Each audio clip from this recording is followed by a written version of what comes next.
ਅੱਜ ਦੀ ਸਾਡੀ ਨਿਸ਼ਸਤ ਦੇ ਜਿਹੜੇ ਮਹਿਮਾਨ ਨੇ ਇਕਬਾਲ ਕੈਸਰ ਸਾਹਿਬ, ਉਹਨਾਂ ਨੇ ਪਾਕਿਸਤਾਨ ਦੇ ਵਿੱਚ ਜਿਹੜੀ ਸਿੱਖ ਮਤ ਦੀ ਤਾਰੀਖ ਹੈ ਉਸ ਦੇ ਉੱਤੇ ਬਹੁਤ ਬੁਨਿਆਦੀ ਕੰਮ ਕੀਤਾ। ਜੈਨ ਟੈਂਪਲ ਸਨ, ਉਹਨਾਂ ਨੂੰ ਜਾ ਕੇ ਤੇ ਉਹਨਾਂ ਨੂੰ ਰਿਕਾਰਡ ਕੀਤਾ, ਉਹਨਾਂ ਦੇ ਬਾਰੇ ਉਜੜੇ ਤਰ੍ਹਾਂ ਦੇ ਦਰਸ਼ਨ ਉਹਦਾ ਨਾਂ ਹੈ ਜੈਨੀਆਂ ਦੇ ਬਾਰੇ 'ਚ 47 ਤੋਂ ਬਾਅਦ ਦੀ ਪਹਿਲੀ ਕਿਤਾਬ ਹੈ। ਪਾਕਿਸਤਾਨ ਦੇ ਵਿੱਚ ਸਭ ਤੋਂ ਜਿਹੜੀ ਘੱਟ ਅਕਲੀਅਤ ਹੈ ਮਜ਼ਹਬੀ ਤੌਰ ਤੇ ਉਹ ਸ਼ਾਇਦ जैनी ने, लेकिन वो भी अपनी शराख्त ज़ाहिर नहीं करते। आर्कियोलॉजी वाले भी बस उन्होंने अपना एक फ़र्ज़ अदा किया है, एक बोर्ड ला देता है।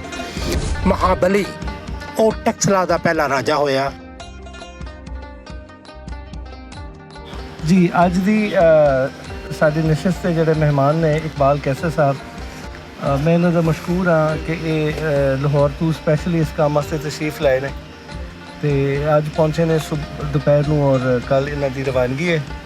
ਤੇ ਇਹ ਮੈਂ ਸਮਝਦਾ ਕਿ ਇੱਕ ਬੜੀ ਖੁਸ਼ਾਇਨ ਗੱਲ ਹੈ ਕਿ ਲਾਹੌਰ ਤੋਂ ਵੀ ਦੋਸਤ ਜਿਹੜੇ ਨੇ ਉਹ ਇੱਥੇ ਆ ਰਹੇ ਨੇ। ਅੱਛਾ, ਹੁਣ ਇਕਬਾਲ ਕੈਸਰ ਸਾਹਿਬ ਦਾ ਜਿਹੜਾ ਤਾਰੁਫ ਹੈ ਉਹ ਸ਼ਾਇਦ ਤੁਹਾਡੇ ਜੋ ਕਿਸੇ ਨਿਜ਼ਾਮੀ ਸਾਹਿਬ ਨੂੰ ਥੋੜ੍ਹਾ ਬਹੁਤ ਅੰਦਾਜ਼ਾ ਹੋਏਗਾ ਇਕਬਾਲ ਕੈਸਰ ਸਾਹਿਬ ਦਾ, ਲੇਕਿਨ ਇਕਬਾਲ ਕੈਸਰ ਸਾਹਿਬ ਦੇ ਕੰਮ ਦੀਆਂ ਬਹੁਤ ਸਾਰੀਆਂ ਜੈਤਾਂ ਨੇ ਔਰ मतलब है कि इन्होंने अपनी समझो जिंदगी का प्रोफैशनल लाइफ का आगाज़ जोड़ा है वो एक पंजाबी ज़बान के टीचर उस्ताद के तौर पर किया।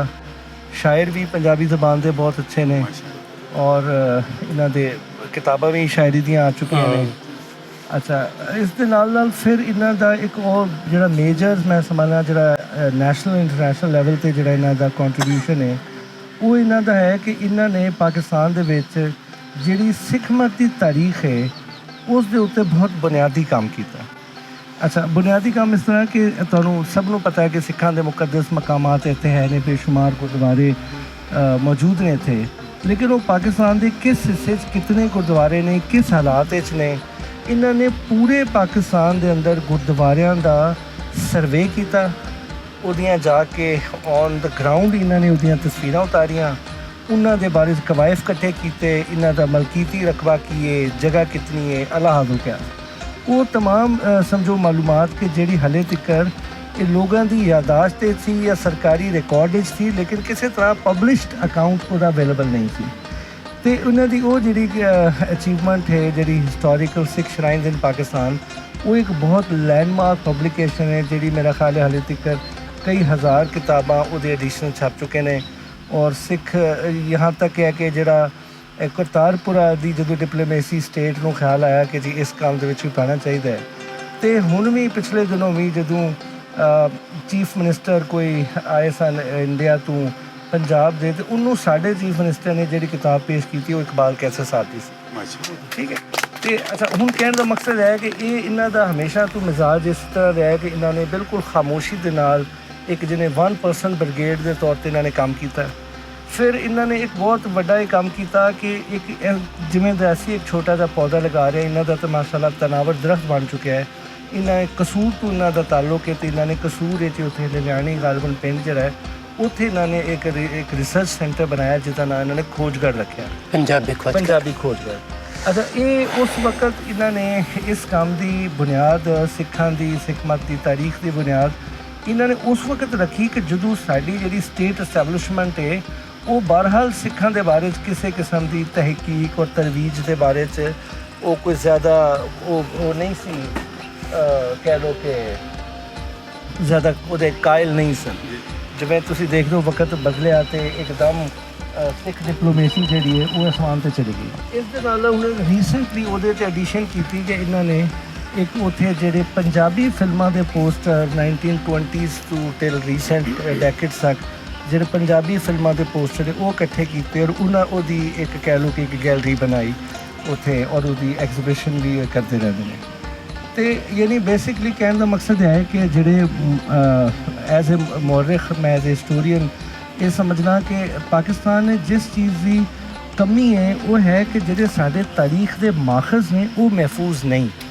ठीक है, अच्छा, और ये जिहड़े तारीख के माखज़ ने इन्हां दी शक्ल तहरीर भी है, इन्हां दी शक्ल वो टेंजिबल चीज़ां भी नहीं हैं, जिवें पुरानियां इमारतां ने, मंदिर ने, गुरुद्वारे ने, मस्जिदां ने, ठीक है, कोई कारवान सराय नहीं, जिहड़ी भी किले ने सारियां चीज़ां ਉਸ ਦੇ ਨਾਲ ਦੇਖੋ ਇੱਕ ਹੋਰ ਚੀਜ਼ ਜਿਹੜੀ ਕਹਿ ਲਓ ਕਿ ਜਿਹੜੇ ਇਲਮ ਦੇ ਮਾਖਜ਼ ਦੇ ਤੌਰ ਤੇ ਜਿਹੜੀ ਖਤਮ ਹੁੰਦੀ ਜਾ ਰਹੀ ਹੈ ਉਹ ਓਰਲ ਹਿਸਟਰੀ ਹੈ। ਠੀਕ ਹੈ, ਉਹ ਜ਼ਬਾਨੀ ਕਲਾਮੀ ਇਲਮ ਹੈ ਕਿ ਜਿਹੜਾ ਲਿਖਿਆ ਨਹੀਂ ਗਿਆ। ਅੱਛਾ, ਤੇ ਇਹਨਾਂ ਨੇ ਪੰਜਾਬੀ ਜ਼ਬਾਨ ਵਿੱਚ ਜਿਹੜੇ ਤਾਰੀਖ ਦੇ ਬਹੁਤ ਸਾਰੇ ਮਾਖਜ਼ ਨੇ। ਮਸਲ ਇਹਨਾਂ ਦੀ ਇੱਕ ਕਿਤਾਬ ਜਿਹੜੀ ਸੀ ਉਹ ਜਿਹੜੇ ਲਾਹੌਰ ਦੇ ਕੁਝ 100 ਪਿੰਡ ਜਿਹੜੇ ਨੇ ਉਹਨਾਂ ਦਾ ਸਰਵੇ ਕਰਕੇ ਤੇ ਉਹਨਾਂ ਦੀ ਜਿਹੜੀ ਬੁਨਿਆਦੀ ਮਾਲੂਮਾਤ ਹੈ ਜਿਹੜੀ ਰੈਵਨਿਊ ਰਿਕਾਰਡ ਵਿੱਚ ਹੁੰਦੀ ਹੈ ਉਸ ਤੋਂ ਅਖਜ਼ ਕਰਕੇ ਜਿਹੜਾ ਮਾਖਜ਼ ਹੈ ਤਾਰੀਖ ਦਾ। ਤੇ ਮੈਂ ਸਮਝਦਾ ਕਿ ਸਾਡੀ ਤਾਰੀਖ ਨਵੀਸੀ ਜਿਹੜੀ ਹੈ ਉਹ ਇਸ ਵਜ੍ਹਾ ਤੋਂ ਕਮਜ਼ੋਰ ਹੈ ਕਿ ਅਸੀਂ ਭਾਵੇਂ ਉਹ ਅੰਗਰੇਜ਼ੀ 'ਚ ਵੀ ਲਿਖਣੇ ਆਏ ਜੋ ਵੀ ਹੈ, ਜਿਹੜੇ ਤਾਰੀਖ ਦੇ ਮਾਖਜ਼ ਨੇ ਉਹਨਾਂ ਨੂੰ ਅਸੀਂ ਮਹਿਫੂਜ਼ ਨਹੀਂ ਕੀਤਾ ਔਰ ਉਹਨਾਂ ਨੂੰ ਅਸੀਂ ਇਸਤੇਮਾਲ ਨਹੀਂ ਕਰਦੇ। ਠੀਕ ਹੋ ਗਿਆ। ਤੇ ਇਸ ਤਰ੍ਹਾਂ ਦੀ ਯਾਨੀ ਇਕਬਾਲ ਕੈਸਰ ਸਾਹਿਬ ਦਾ ਜਿਹੜਾ ਕੰਮ ਹੈ ਉਹ ਬੁਨਿਆਦੀ ਤੌਰ ਤੇ ਮੈਂ ਸਮਝਦਾ ਕਿ ਜਿਵੇਂ ਇੱਕ ਬੁਨਿਆਦਾਂ ਪਾਉਣ ਵਾਲਾ ਕੰਮ ਹੈ, ਉਹ ਬੁਨਿਆਦਾਂ ਪਾਉਣ ਵਾਲਾ ਕੰਮ ਹੈ ਜਿਹਦੇ ਅੰਦਰ ਅਗਲੀਆਂ ਨਸਲਾਂ ਜਿਹੜੀਆਂ ਨੇ ਉਸ ਤੋਂ ਫਾਇਦਾ ਚੁੱਕ ਸਕਦੀਆਂ ਨੇ। ਤੇ ਇਸੇ ਇਹਨਾਂ ਨੇ ਤਹਿਕੀਕ ਦੇ ਜਨੂਨ ਵਿੱਚ ਇਹ ਕੰਮ ਸ਼ੁਰੂ ਕਰ ਦਿੱਤਾ ਕਿ ਇਹਨਾਂ ਨੇ ਪਾਕਿਸਤਾਨ ਦੇ ਜਿਹੜੇ ਜੈਨ ਟੈਂਪਲ ਸਨ ਉਹਨਾਂ ਨੂੰ ਜਾ ਕੇ ਤੇ ਉਹਨਾਂ ਨੂੰ ਰਿਕਾਰਡ ਕੀਤਾ, ਉਹਨਾਂ ਦੇ ਬਾਰੇ ਕਵਾਇਫ ਕੱਢੇ ਔਰ ਉਹਨਾਂ ਦੀ ਇਹਨਾਂ ਦੀ ਇੱਕ ਰੀਸੈਂਟਲੀ ਜਿਹੜੀ ਇਹਨਾਂ ਨੇ ਫਿਰ ਪੰਜਾਬੀ ਜ਼ਬਾਨ ਵਿੱਚ ਉਹ ਆਪਣੀ ਉਹ ਕਿਤਾਬ ਉਹ ਲਿਖੀ ਹੈ ਉਹ ਪੇਸ਼ ਵੀ ਕਰਨਗੇ। ਉਹ ਜਿਹੜੇ ਦਰਾਂ ਦੇ ਦਰਸ਼ਨ, ਉਹ ਜਿਹੜੇ ਦਰਾਂ ਦੇ ਦਰਸ਼ਨ ਉਹਦਾ ਨਾਂ ਹੈ। ਤੇ ਇਹ ਜਿਹੜੀ ਕਿਤਾਬ ਹੈ ਇਹਦੇ ਅੰਦਰ ਬਹੁਤ ਸਾਰੀਆਂ ਤਸਵੀਰਾਂ ਨੇ ਜਿਹੜੀਆਂ ਇਹ ਦਿਖਾਉਣਗੇ ਔਰ ਉਸ ਹਵਾਲੇ ਨਾਲ ਯਾਨੀ ਜੈਨ ਟੈਂਪਲ ਦੀ ਰਿਲੀਜੀਅਸ ਆਈਡੀਓਲੋਜੀ ਕੀ ਸੀ, ਉਹਨਾਂ ਦੇ ਆਰਕੀਟੈਕਚਰ ਕੀ ਸੀ, ਜੈਨ ਮਜ਼ਹਬ ਦੇ ਕੀ ਮਾਮਲਾਤ ਨੇ, ਅੱਜ ਕੱਲ੍ਹ ਕੀ ਹੋ ਰਿਹਾ ਹੈ, ਤੇ ਇਹ ਸਾਰੀਆਂ ਗੱਲਾਂ ਦੇ ਉੱਤੇ ਇਹ ਰੋਸ਼ਨੀ ਵੀ ਪਾਉਣਗੇ। ਔਰ ਇਹ ਕਿਤਾਬ ਵੀ ਹੈ ਔਰ ਇਹ ਕਿਤਾਬ ਅਗਰ ਜਿਹੜੇ ਹਜ਼ਰਾਤ ਦਿਲਚਸਪੀ ਰੱਖਣ ਉਹ ਲੈ ਵੀ ਸਕਦੇ ਨੇ ਔਰ ਇਹਦੀ ਅੰਗਰੇਜ਼ੀ 'ਚ ਵੀ ਟਰਾਂਸਲੇਸ਼ਨ ਹੋ ਚੁੱਕੀ ਹੈ ਜਿਹੜੀ ਜਲਦ ਹੀ ਇਨਸ਼ਾਅੱਲਾ ਪਬਲਿਸ਼ ਹੋ ਕੇ ਮਾਰਕੀਟ 'ਚ ਆਏਗੀ। ਇਹ ਜਿਹੜਾ ਮੁਖਤਸਰ 25-30 ਸਾਲ ਦਾ ਇਕਬਾਲ ਕੈਸਰ ਸਾਹਿਬ ਦੀ ਜਿਹੜੀ ਇਲਮੀ ਜਦੋਜਹਿਦ ਹੈ ਤਨ ਤਨਹਾ ਇੱਕ ਬੰਦਾ ਕੰਮ ਕਰ ਰਿਹਾ। ਜਿਵੇਂ ਨਿਜ਼ਾਮੀ ਸਾਹਿਬ ਫਰਮਾ ਰਹੇ ਸਨ ਕਿ ਇਸ ਮੁਲਕ ਦਾ ਅਲਮੀਆ ਹੀ ਬੇਸਿਕਲੀ ਹੈ ਕਿ ਇੱਥੇ ਜਿਹੜੇ ਲੋਕ ਯਾਨੀ ਕਹਿ ਲਓ ਕਿ ਜਿਹੜੇ ਖੁਦ ਯਾਨੀ ਇੱਕ ਮੋਟੀਵੇਟਡ ਸੈਲਫ ਮੋਟੀਵੇਟਡ ਜਿਹੜੇ ਇਸ ਤਰ੍ਹਾਂ ਦੇ ਇੰਡੀਵਿਜੂਅਲਸ ਨੇ ਜਿਹੜੇ ਕਿ ਬਹੁਤ ਬੜੀ ਮੈਸਿਵ ਕੰਟਰੀਬਿਊਸ਼ਨ ਕਰ ਸਕਦੇ ਨੇ ਅਗਰ ਰਿਆਸਤ ਥੋੜੀ ਸਰਪ੍ਰਸਤੀ ਕਰੇ। ਇੱਥੇ ਪੰਜਾਬੀ ਦੇ ਦਾਇਰੇ ਵਗੈਰਾ ਬਹਰ ਇਹਨਾਂ ਦੇ ਨਾਲ ਕੰਟਰੀਬਿਊਸ਼ਨ ਰਹੀ ਹੈ ਪੰਜਾਬੀ ਅਦਬੀ ਬੋਰਡ ਨੇ ਗਾਲਿਬਨ, ਲੇਕਿਨ ਆਪ ਵੀ ਇਸੇ ਤਰ੍ਹਾਂ ਹੀ ਨੇ ਜੀ। ਤੇ ਉਹ ਇਹ ਚੀਜ਼ਾਂ ਦੇ ਮਾਮਲਾਤ ਨੇ। ਤੇ ਬਹਰਹਾਲ ਵਿਦਆਊਟ ਅ ਫਰਦਰ ਅਡੂ ਮੈਂ ਇਕਬਾਲ ਕੈਸਰ ਸਾਹਿਬ ਨੂੰ ਤੁਹਾਡੇ ਸਭ ਵੱਲੋਂ ਇਸਤਕਬਾਲ ਵੀ ਕਰਨੇ ਆ ਤੇ ਜਨਾਬ ਦੀ ਖਿਦਮਤ 'ਚ ਪੇਸ਼ ਕਰਨਾ। ਬਹੁਤ ਸ਼ੁਕਰੀਆ ਜੀ ਦੋਸਤੋ। ਚੌਪਾਲ ਦੇ ਵਿੱਚ ਆਉਣ ਦਾ ਪਹਿਲਾ ਮੌਕਾ ਮਿਲਿਆ ਕਿ ਮੈਂ ਇਸਲਾਮਾਬਾਦ ਤੇ ਜਾਂ ਟੈਕਸਲਾ ਦੇ ਇਸ ਮਹਿਫਲ 'ਚ ਹਾਜ਼ਰ ਹੋਇਆ। ਮੈਂ ਆਪਣੇ ਦੋਸਤ ਸੁਹੇਲ ਸਾਹਿਬ ਜਿਹੜਾ ਕਿ ਮੀਡੀਆ ਦੇ ਨਾਲ ਜਿਹਨਾਂ ਦਾ ਤਾਲੁਕ ਹੈ ਵੀ ਤਸ਼ਰੀਫ ਲਿਆਇਆ ਇਸਲਾਮਾਬਾਦ ਤੋਂ ਸਪੈਸ਼ਲੀ, ਔਰ ਫਿਰ ਅਸਲਮ ਡੋਗਰ ਸਾਹਿਬ ਜਿਹੜੇ ਇੱਕ ਸਹਾਫੀ ਨੇ ਔਰ ਪਾਕਿਸਤਾਨ ਟੈਲੀਵਿਜ਼ਨ ਦੇ ਨਾਲ ਕੰਮ ਕਰ ਰਹੇ ਨੇ, ਉਹ ਵੀ ਸਾਹਮਣੇ ਬੈਠੇ ਨੇ ਮੇਰੇ ਦੋਸਤ, ਇਹ ਵੀ ਸੁਣ ਕੇ ਆ ਗਏ। ਸੋ ਬਹੁਤ ਮਿਹਰਬਾਨੀ ਸਾਰੇ ਦੋਸਤਾਂ ਦੀ। ਜਿਸ ਕਿ ਨਦੀਮ ਸਾਹਿਬ ਨੇ ਦੱਸਿਆ ਬਹੁਤ ਸਾਰੀ ਫੀਲਡ 'ਚ ਕੰਮ ਕੀਤਾ ਔਰ ਉਹਦੇ 'ਚ ਬੁਨਿਆਦੀ ਮਕਸਦ ਮੇਰਾ ਜਿਹੜਾ ਸੀ ਉਹ ਸਿਰਫ ਇਹ ਸੀ ਕਿ ਪੰਜਾਬੀ ਜ਼ਬਾਨ ਜਿਹਨੂੰ ਕਿ ਬਹੁਤ ਹੀ ਅਸੀਂ ਛੱਡ ਚੁੱਕੇ ਹਾਂ ਜਾਂ ਪਿੱਛੇ ਲਿਜਾ ਰਹੇ ਹਾਂ, ਉਹਦੇ 'ਚ ਦੱਸਣਾ ਕਿ ਨਹੀਂ ਇਹਦੇ 'ਚ ਵੀ ਕੰਮ ਹੋ ਸਕਦਾ ਹੈ ਔਰ ਹਰ ਫੀਲਡ 'ਚ ਕੰਮ ਹੋ ਸਕਦਾ ਹੈ। ਮੇਰੀ ਜਿਹੜੀ ਕਿਤਾਬ ਸੀ ਹਿਸਟੋਰੀਕਲ ਸਿੱਖ ਸ਼ਰਾਇਨਸ ਇਨ ਪਾਕਿਸਤਾਨ, ਉਹ ਵੀ ਪਹਿਲੇ ਪੰਜਾਬੀ 'ਚ ਲਿਖੀ ਗਈ, ਫਿਰ ਉਹਦਾ ਟਰਾਂਸਲੇਸ਼ਨ ਹੋਇਆ ਔਰ ਜਿਹੜੀ ਇਹ ਕਿਤਾਬ ਹੈ ਮੇਰੀ ਉਜੜੇ ਦਰਾਂ ਦੇ ਦਰਸ਼ਨ, ਇਹ ਹਿੰਦੀ, ਗੁਰਮੁਖੀ ਸਕ੍ਰਿਪਟ, ਪੰਜਾਬੀ ਔਰ ਫਿਰ ਉਸ ਤੋਂ ਬਾਅਦ ਅੰਗਰੇਜ਼ੀ 'ਚ ਵੀ ਟਰਾਂਸਲੇਟ ਹੋ ਚੁੱਕੀ ਹੈਗੀ ਹੈ। ਔਰ ਇਹਦੇ ਤੋਂ ਬਾਅਦ ਹੀ ਇੱਕ ਗਲਬਨ ਪਾਕਿਸਤਾਨ 'ਚ ਜੈਨ ਟੈਂਪਲ ਦੇ ਉੱਤੇ ਜਾਂ ਜੈਨੀਆਂ ਦੇ ਬਾਰੇ 'ਚ 47 ਤੋਂ ਬਾਅਦ ਦੀ ਪਹਿਲੀ ਕਿਤਾਬ ਹੈ। ਸਿੰਧੀ 'ਚ ਥੋੜ੍ਹਾ ਕੰਮ ਹੋਇਆ, ਉੱਥੇ ਵੀ ਇੱਕ ਬੁੱਕ ਛਪੀ ਗਈ ਹੈ, ਉਹਨਾਂ ਨੇ ਵੀ ਬਹੁਤ ਅੱਛਾ ਕੰਮ ਕੀਤਾ। ਲੇਕਿਨ ਜਿਹੜੀ ਸਾਡੀ ਮੇਨ ਸਟ੍ਰੀਮ ਜਿਹੜੀ ਹੈਗੀ ਹੈ ਜਿਹਨੂੰ ਤੁਸੀਂ ਉਰਦੂ ਕਹਿ ਲਵੋ ਜਾਂ ਅੰਗਰੇਜ਼ੀ ਕਹਿ ਲਵੋ, ਉਹਦੇ 'ਚ ਜੈਨੀਆਂ ਦੇ ਬਾਰੇ ਅੱਜ ਤੱਕ ਪਾਕਿਸਤਾਨੀ ਜੈਨੀਆਂ ਦੇ ਬਾਰੇ ਕੋਈ ਕੰਮ ਨਹੀਂ ਹੋਇਆ। ਆਰਕੀਓਲੋਜੀ ਡਿਪਾਰਟਮੈਂਟ ਨੇ ਥੋੜ੍ਹਾ ਜਿਹਾ ਕੀਤਾ ਹੈ, ਕੋਈ ਹਿਸਟੋਰੀਕਲ ਜਿਹੜੇ ਸਾਈਟਸ ਨੇ, ਲੇਕਿਨ ਉਹਨਾਂ ਨੇ ਵੀ ਮੇਰੇ ਤੋਂ ਬਾਅਦ ਕੰਮ ਸ਼ੁਰੂ ਕੀਤਾ।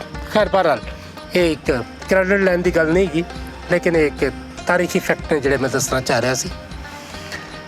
ਅਗਲੀ ਗੱਲ ਇਹ ਹੈ ਕਿ ਜੈਨ ਮਤ ਜਿਹੜਾ ਹੈ ਇਹਦੇ 'ਤੇ ਕੰਮ ਮੈਂ ਇਸ ਵਾਸਤੇ ਕੀਤਾ ਕਿ ਪਾਕਿਸਤਾਨ ਦੇ ਵਿੱਚ ਅਗਰ ਕੋਈ ਅਸੀਂ ਅਕਲੀਅਤਾਂ ਦੀ ਗੱਲ ਕਰੀਏ ਤੇ ਪਾਕਿਸਤਾਨ ਦੇ ਵਿੱਚ ਸਭ ਤੋਂ ਜਿਹੜੀ ਘੱਟ ਅਕਲੀਅਤ ਹੈ ਮਜ਼ਹਬੀ ਤੌਰ ਤੇ ਉਹ ਸ਼ਾਇਦ ਜੈਨੀ ਨੇ ਔਰ ਉਹਨਾਂ ਦੇ ਇਸ ਵਕਤ ਪਾਕਿਸਤਾਨ 'ਚ ਜਿਹੜੀ ਕਿ ਤਾਦਾਦ ਹੈ ਉਹ ਥਰਪਾਰਕਰ 'ਚ ਰਹਿ ਰਹੇ ਨੇ ਔਰ ਉਹਨਾਂ ਦੀ ਗਿਣਤੀ 150 ਜਾਂ 200 ਅਫਰਾਦ ਹੈ। ਇਸ ਤੋਂ ਘੱਟ ਕੇ ਸ਼ਾਇਦ ਹੀ ਕੋਈ ਹੋਵੇ। ਲੇਕਿਨ ਇਹ ਕੁਝ ਸਾਲ ਪਹਿਲੋਂ ਤੱਕ ਇਹਨਾਂ ਦੀ ਗਿਣਤੀ ਸਿੰਧ ਦੇ ਅੰਦਰ ਥਰਪਾਰਕਰ ਔਰ ਇਹ ਜਿਹੜਾ ਇਸਲਾਮਕੋਟ ਦਾ ਏਰੀਆ ਹੈਗਾ ਇਹਦੇ 'ਚ ਉਹਨਾਂ ਦੀ ਗਿਣਤੀ ਲੱਖਾਂ ਦੇ ਵਿੱਚ ਸੀ।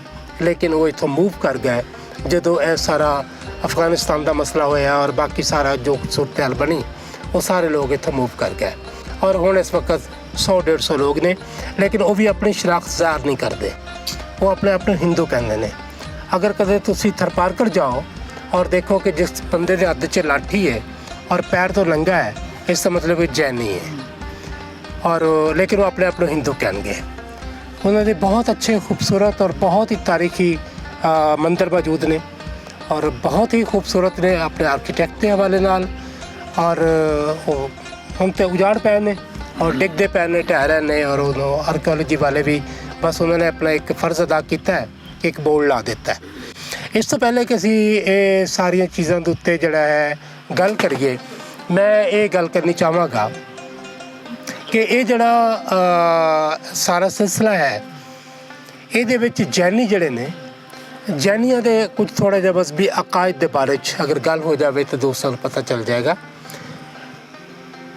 ਜੈਨੀ ਜਿਹੜੇ ਨੇ ਉਹ ਕਹਿੰਦੇ ਨੇ ਕਿ ਜੀ ਸਾਡੇ ਜਿਹੜੇ ਨੇ ਉਹ 24 ਤੀਰਥੰਕਰ ਨੇ, ਯਾਨੀ ਉਹਨਾਂ ਦੇ ਜਿਹੜੇ ਮਜ਼ਹਬੀ ਰਹਿਨੁਮਾ ਨੇ, ਜਾਂ ਅਸੀਂ ਉਹ ਲਫ਼ਜ਼ ਚਾਹੇ ਮੈਨੂੰ ਨਹੀਂ ਪਤਾ ਇਸਤੇਮਾਲ ਕਰਨਾ ਚਾਹੀਦਾ ਕਿ ਨਹੀਂ, ਕਿ ਉਹਨਾਂ ਦੇ ਜਿਹੜੇ ਰਹਿਬਰ ਨੇ ਜਾਂ ਰਹਿਨੁਮਾ ਨੇ ਉਹ ਮਜ਼ਹਬੀ ਤੌਰ ਦੇ ਉੱਤੇ ਉਹ ਉਹਨਾਂ ਨੂੰ ਤੀਰਥੰਕਰ ਕਹਿੰਦੇ ਨੇ।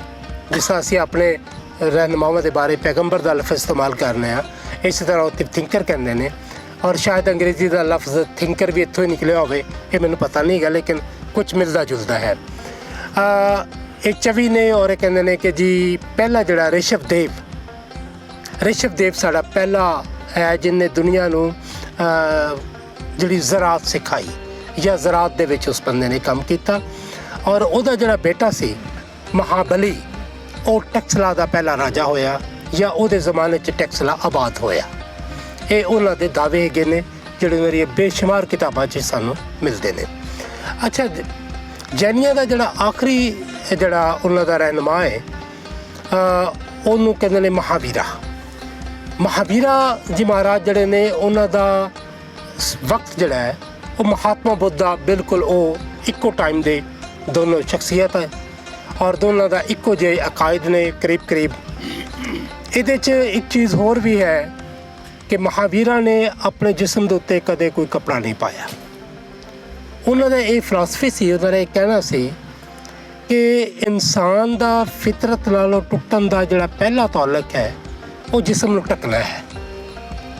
ਔਰ ਜਿਸਮ ਨੂੰ ਅਗਰ ਜਦੋਂ ਬੰਦਾ ਢੱਕਦਾ ਹੈ ਕੱਪੜਿਆਂ ਦੇ ਨਾਲ, ਮਸਨੂਈ ਤੌਰ 'ਤੇ ਆਪਣੇ ਆਪ ਨੂੰ ਢੱਕਦਾ ਹੈ, ਤਾਂ ਫਿਤਰਤ ਨਾਲ ਟੁੱਟ ਜਾਂਦਾ ਹੈ, ਉਹਦਾ ਕੋਈ ਤਾਲੁਕ ਫਿਤਰਤ ਦੇ ਨਾਲ ਨਹੀਂ ਰਹਿੰਦਾ। ਇਸ ਤੋਂ ਇਲਾਵਾ ਉਹਨਾਂ ਦੇ ਬਾਰੇ ਬਹੁਤ ਸਾਰੇ ਖਿਆਲ ਰੱਖਦੇ ਨੇ ਲੋਕ ਕਿ ਉਹ ਨੌਨ ਬਲੀਵਰ ਨੇ, ਰੱਬ 'ਤੇ ਯਕੀਨ ਨਹੀਂ ਰੱਖਦੇ। ਲੇਕਿਨ ਐਸਾ ਨਹੀਂ। ਉਹਨਾਂ ਦਾ ਜਿਹੜਾ ਦਿੱਤਾ ਹੋਇਆ ਇੱਕੋ ਲਫ਼ਜ਼ ਪਹਿਲਾ ਜਿਹੜਾ ਹੈ ਆਤਮਾ ਔਰ ਪਰਮਾਤਮਾ। ਆਤਮਾ ਰੂਹ ਨੂੰ ਕਹਿੰਦੇ ਨੇ ਔਰ ਪਰਮਾਤਮਾ ਜਿਹੜਾ ਹੈ ਉਹ ਅਜ਼ੀਮ ਤਰ ਰੂਹ ਤੋਂ ਮੁਰਾਦ ਉਹਨਾਂ ਦੀ ਉਹੀ ਹੈ ਕਿ ਇੱਕ ਐਸੀ ਰੂਹ ਜਿਹਦੇ ਵਿੱਚੋਂ ਅਸੀਂ ਜਿਹੜਾ ਹੈ ਉਹ ਟੁੱਟ ਕੇ ਜ਼ਮੀਨ ਦੇ ਉੱਤੇ ਆਏ ਹਾਂ ਔਰ ਅਸੀਂ ਆਪਣੇ ਕਿਸੇ ਗਲਤੀ ਦੀ ਵਜ੍ਹਾ ਤੋਂ ਆਏ ਹਾਂ। ਔਰ ਜਦੋਂ ਤੱਕ ਇਨਸਾਨ ਆਪਣੀ ਉਸ ਗਲਤੀ ਦਾ ਹਿਸਾਬ ਨਹੀਂ ਪੂਰਾ ਕਰ ਲੈਂਦਾ ਜਾਂ ਆਪਣੇ ਆਪ ਨੂੰ ਇੰਨਾ ਪਿਉਰੀਫਾਈ ਨਹੀਂ ਕਰ ਲੈਂਦਾ ਕਿ ਉਹ ਵਾਪਸ ਜਦੋਂ ਜਾਵੇ ਤੇ ਉਸ ਪਰਮਾਤਮਾ ਦਾ ਹਿੱਸਾ ਬਣ ਜਾਵੇ। ਮਤਲਬ ਇਹ ਕਿ ਉਹ ਕਹਿੰਦੇ ਨੇ ਕਿ ਆਤਮਾ ਔਰ ਪਰਮਾਤਮਾ ਇਹ ਜਿਹੜਾ ਇਨਸਾਨ ਹੈ ਇਹ ਉਸ ਪਰਮਾਤਮਾ ਦਾ ਹੀ ਹਿੱਸਾ ਹੈ, ਉਹਦੀ ਹੀ ਸ਼ਕਲ ਹੈ। ਔਰ ਇਹ ਇੱਕ ਜਿਹੜਾ ਹੈ ਮਿੱਟੀ ਦੇ ਬੁੱਤ ਦੇ ਵਿੱਚ ਆ ਗਿਆ ਔਰ ਆਪਣੇ ਉਹ ਦਿਨ ਪੂਰੇ ਕਰਕੇ ਵਾਪਸ ਉਹਦੇ 'ਚ ਸ਼ਾਮਲ ਹੋ ਜਾਏਗਾ। ਅੱਛਾ, ਫਿਰ ਮੈਂ ਜਦੋਂ ਮੈਂ ਰਾਵਲਪਿੰਡੀ ਵਾਲਾ ਮਜ਼ਮੂਨ ਪੜ੍ਹਾਂਗਾ ਤਾਂ ਉਹਦੇ 'ਚ ਇੱਕ ਚੀਜ਼ ਹੋਰ ਤੁਹਾਨੂੰ ਨਜ਼ਰ ਆਏਗੀ ਜਗ੍ਹਾ ਦੇ ਉੱਤੇ ਕਿ ਇਹਨਾਂ ਦੀਆਂ ਗੱਛਾਂ ਨੇ। ਗੱਛ ਦਾ ਮਤਲਬ ਹੈ ਗਰੋ ਜਾਂ ਛੋਟਾ ਜਿਹਾ ਇੱਕ ਉਹ ਜਿਹੜਾ ਕਿ ਇੱਕ ਪੀਰ ਹੈ ਉਹਦੇ ਅੱਗੇ ਮਰੀਦੈਨ ਨੇ ਔਰ ਉਹਨਾਂ ਦਾ ਜਿਹੜਾ ਕਬੀਲਾ ਬਣਦਾ ਹੈ ਉਹਨੂੰ ਗੱਛ ਕਿਹਾ ਜਾਂਦਾ ਹੈ। ਇਹਦੇ 'ਚ ਇੱਕ ਉਹਨਾਂ ਦੀ ਗੱਛ ਪਸ਼ਾਵਰ ਗੱਛ ਵੀ ਹੈ ਔਰ ਇਸ ਤਰ੍ਹਾਂ ਇਹਨਾਂ ਦੀ ਇੱਕ ਗੱਛ ਜਿਹੜੀ ਉਹ ਟੈਕਸਲਾ ਗੱਛ ਵੀ ਹੈ। ਔਰ ਇਹ ਉਹ ਗੱਛਾਂ ਨੇ ਜਿਹੜੀਆਂ ਕਿ ਇਹਨਾਂ ਥਾਵਾਂ ਦੇ ਉੱਤੇ ਹੋਈਆਂ। ਮਿਸਾਲ ਦੇ ਤੌਰ 'ਤੇ ਮੈਂ ਇਹਦੇ 'ਚ ਵੀ ਜ਼ਿਕਰ ਕਰਾਂਗਾ ਕਿ ਜਿਹੜਾ ਹੈ ਟੈਕਸਲਾ ਦਾ ਅੰਦਰ ਜਿਹੜਾ ਸਭ ਤੋਂ ਪਹਿਲਾਂ ਮਹਾਬਲੀ ਤੋਂ ਬਾਅਦ ਜਿਹੜਾ ਇਹਨਾਂ ਦਾ ਪਟਾਵਲੀ ਲਿਖੀ ਗਈ।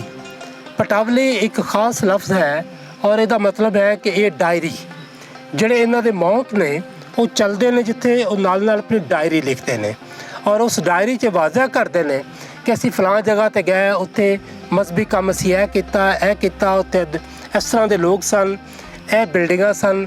ਸੋ ਉਹਦੇ 'ਚ ਸਾਨੂੰ ਬਹੁਤ ਸਾਰਾ ਐਸਾ ਰਿਕਾਰਡ ਮਿਲਦਾ ਹੈ ਕਿ ਜਿਹੜਾ ਇਸ ਪੂਰੇ ਖਿੱਤੇ ਦੀ ਨਿਸ਼ਾਨਦੇਹੀ ਕਰਦਾ ਹੈ।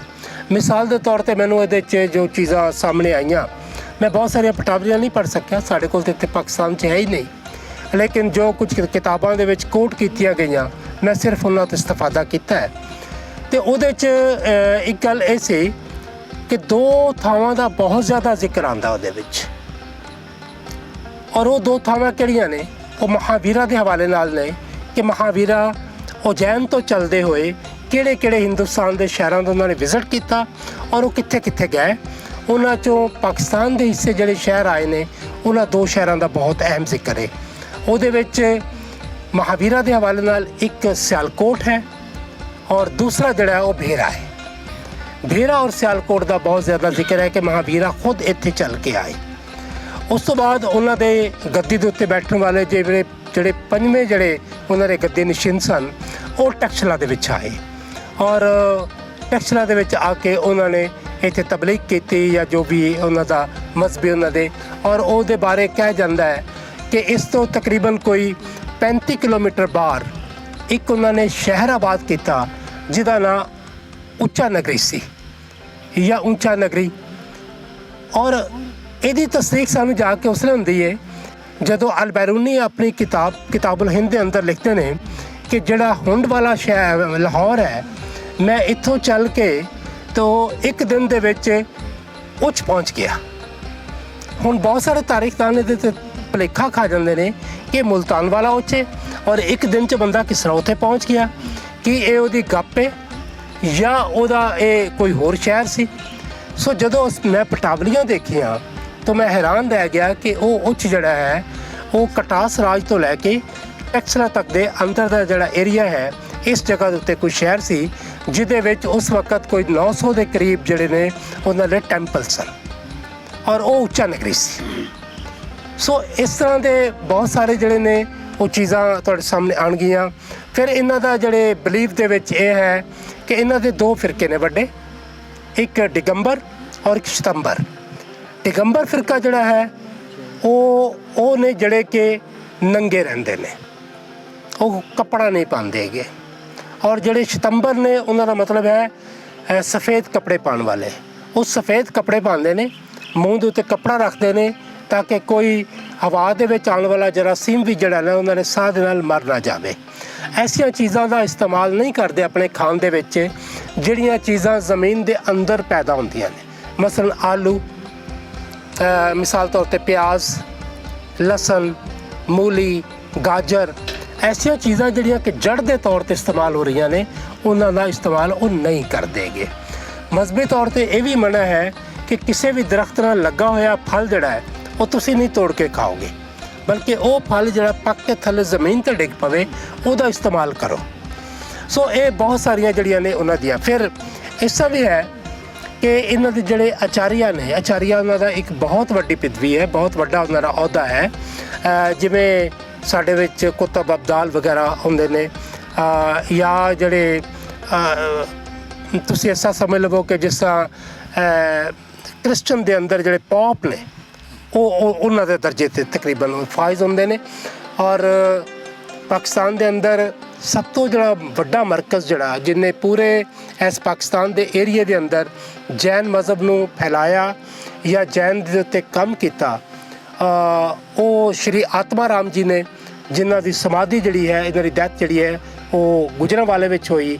ਔਰ ਸਭ ਤੋਂ ਵੱਡਾ ਮਰਕਜ਼ ਜਿਹੜਾ ਸੀ ਉਹ ਗੁਜਰਾਂਵਾਲਾ ਸੀ ਔਰ ਉਸ ਤੋਂ ਬਾਅਦ ਇਹ ਪੂਰੇ ਏਰੀਏ 'ਚ ਫੈਲੇ ਔਰ ਇਹਨਾਂ ਨੇ ਪਸ਼ਾਵਰ ਤੱਕ ਔਰ ਇੱਧਰ ਉੱਧਰ ਔਰ ਫਿਰ ਥਰਪਾਰਕਰ ਤੱਕ ਵੀ ਚਲੇ ਗਏ ਔਰ ਇਹ ਸਾਰਾ ਏਰੀਆ ਜਿਹੜਾ ਹੈ ਸਾਨੂੰ ਨਜ਼ਰ ਆਉਂਦਾ ਹੈ ਕਿ ਇਹਦੇ 'ਚ ਉਹਨਾਂ ਦਾ ਬਹੁਤ ਅਹਿਮ ਕੰਮ ਹੈਗਾ। ਇਹ ਉਹਨਾਂ ਦੇ ਮੋਟੇ ਕੋਈ ਬਲੀਵਸ ਜਾਂ ਤੁਹਾਨੂੰ ਸਮਝਣ ਵਾਸਤੇ ਜਿਹੜਾ ਹੈ ਜਿੱਥੇ ਗਸ਼ਤ ਦਾ ਲਫ਼ਜ਼ ਆਏਗਾ ਇਸ ਦਾ ਮਤਲਬ ਹੈ ਕਿ ਉਹ ਗਰੋਹ ਹੈ, ਫਲਾਂ ਗਰੋਹ ਜਾਂ ਫਲਾਂ ਪੀਰ ਦੇ ਜਿਹੜੇ ਮੰਨਣ ਵਾਲੇ ਨੇ ਉਹਨਾਂ ਦਾ ਛੋਟਾ ਜਿਹਾ ਇੱਕ ਗਰੋਹ ਜਿਹੜਾ ਬਣਦਾ ਉਹ ਹੈ। ਔਰ ਇਸ ਤੋਂ ਇਲਾਵਾ ਪਟਾਵਲੀ ਦਾ ਦੱਸਿਆ ਇੱਕ ਡਾਇਰੀ ਹੈਗੀ ਹੈ, ਜਿਹੜੇ ਇਹਨਾਂ ਦੇ ਸਾਧੂ ਨੇ ਔਰ ਮੁੰਨੀ ਜਿਹੜੇ ਨੇ ਉਹ ਸਾਧੂ ਤੋਂ ਥੱਲੇ ਦਰਜਾ ਰੱਖਦੇ ਨੇ, ਉਸ ਉੱਤੇ ਮੁੰਨੀ ਹੁੰਦਾ ਹੈ, ਮੁੰਨੀ ਤੋਂ ਉੱਤੇ ਫਿਰ ਇਹ ਇਹਨਾਂ ਦੇ ਦਰਜਾਤ ਨੇ ਔਰ ਉਹਨਾਂ ਦੇ ਬਾਰੇ ਹੀ ਅਸੀਂ ਗੱਲਬਾਤ ਕਰਾਂਗੇ।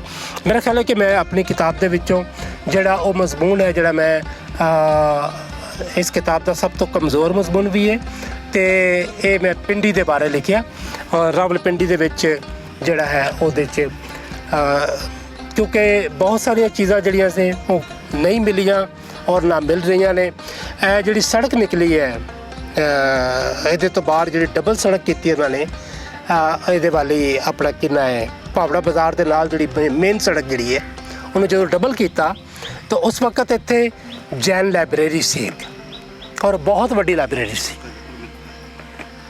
ਬਹੁਤ ਵੱਡੀ ਲਾਇਬ੍ਰੇਰੀ ਸੀ।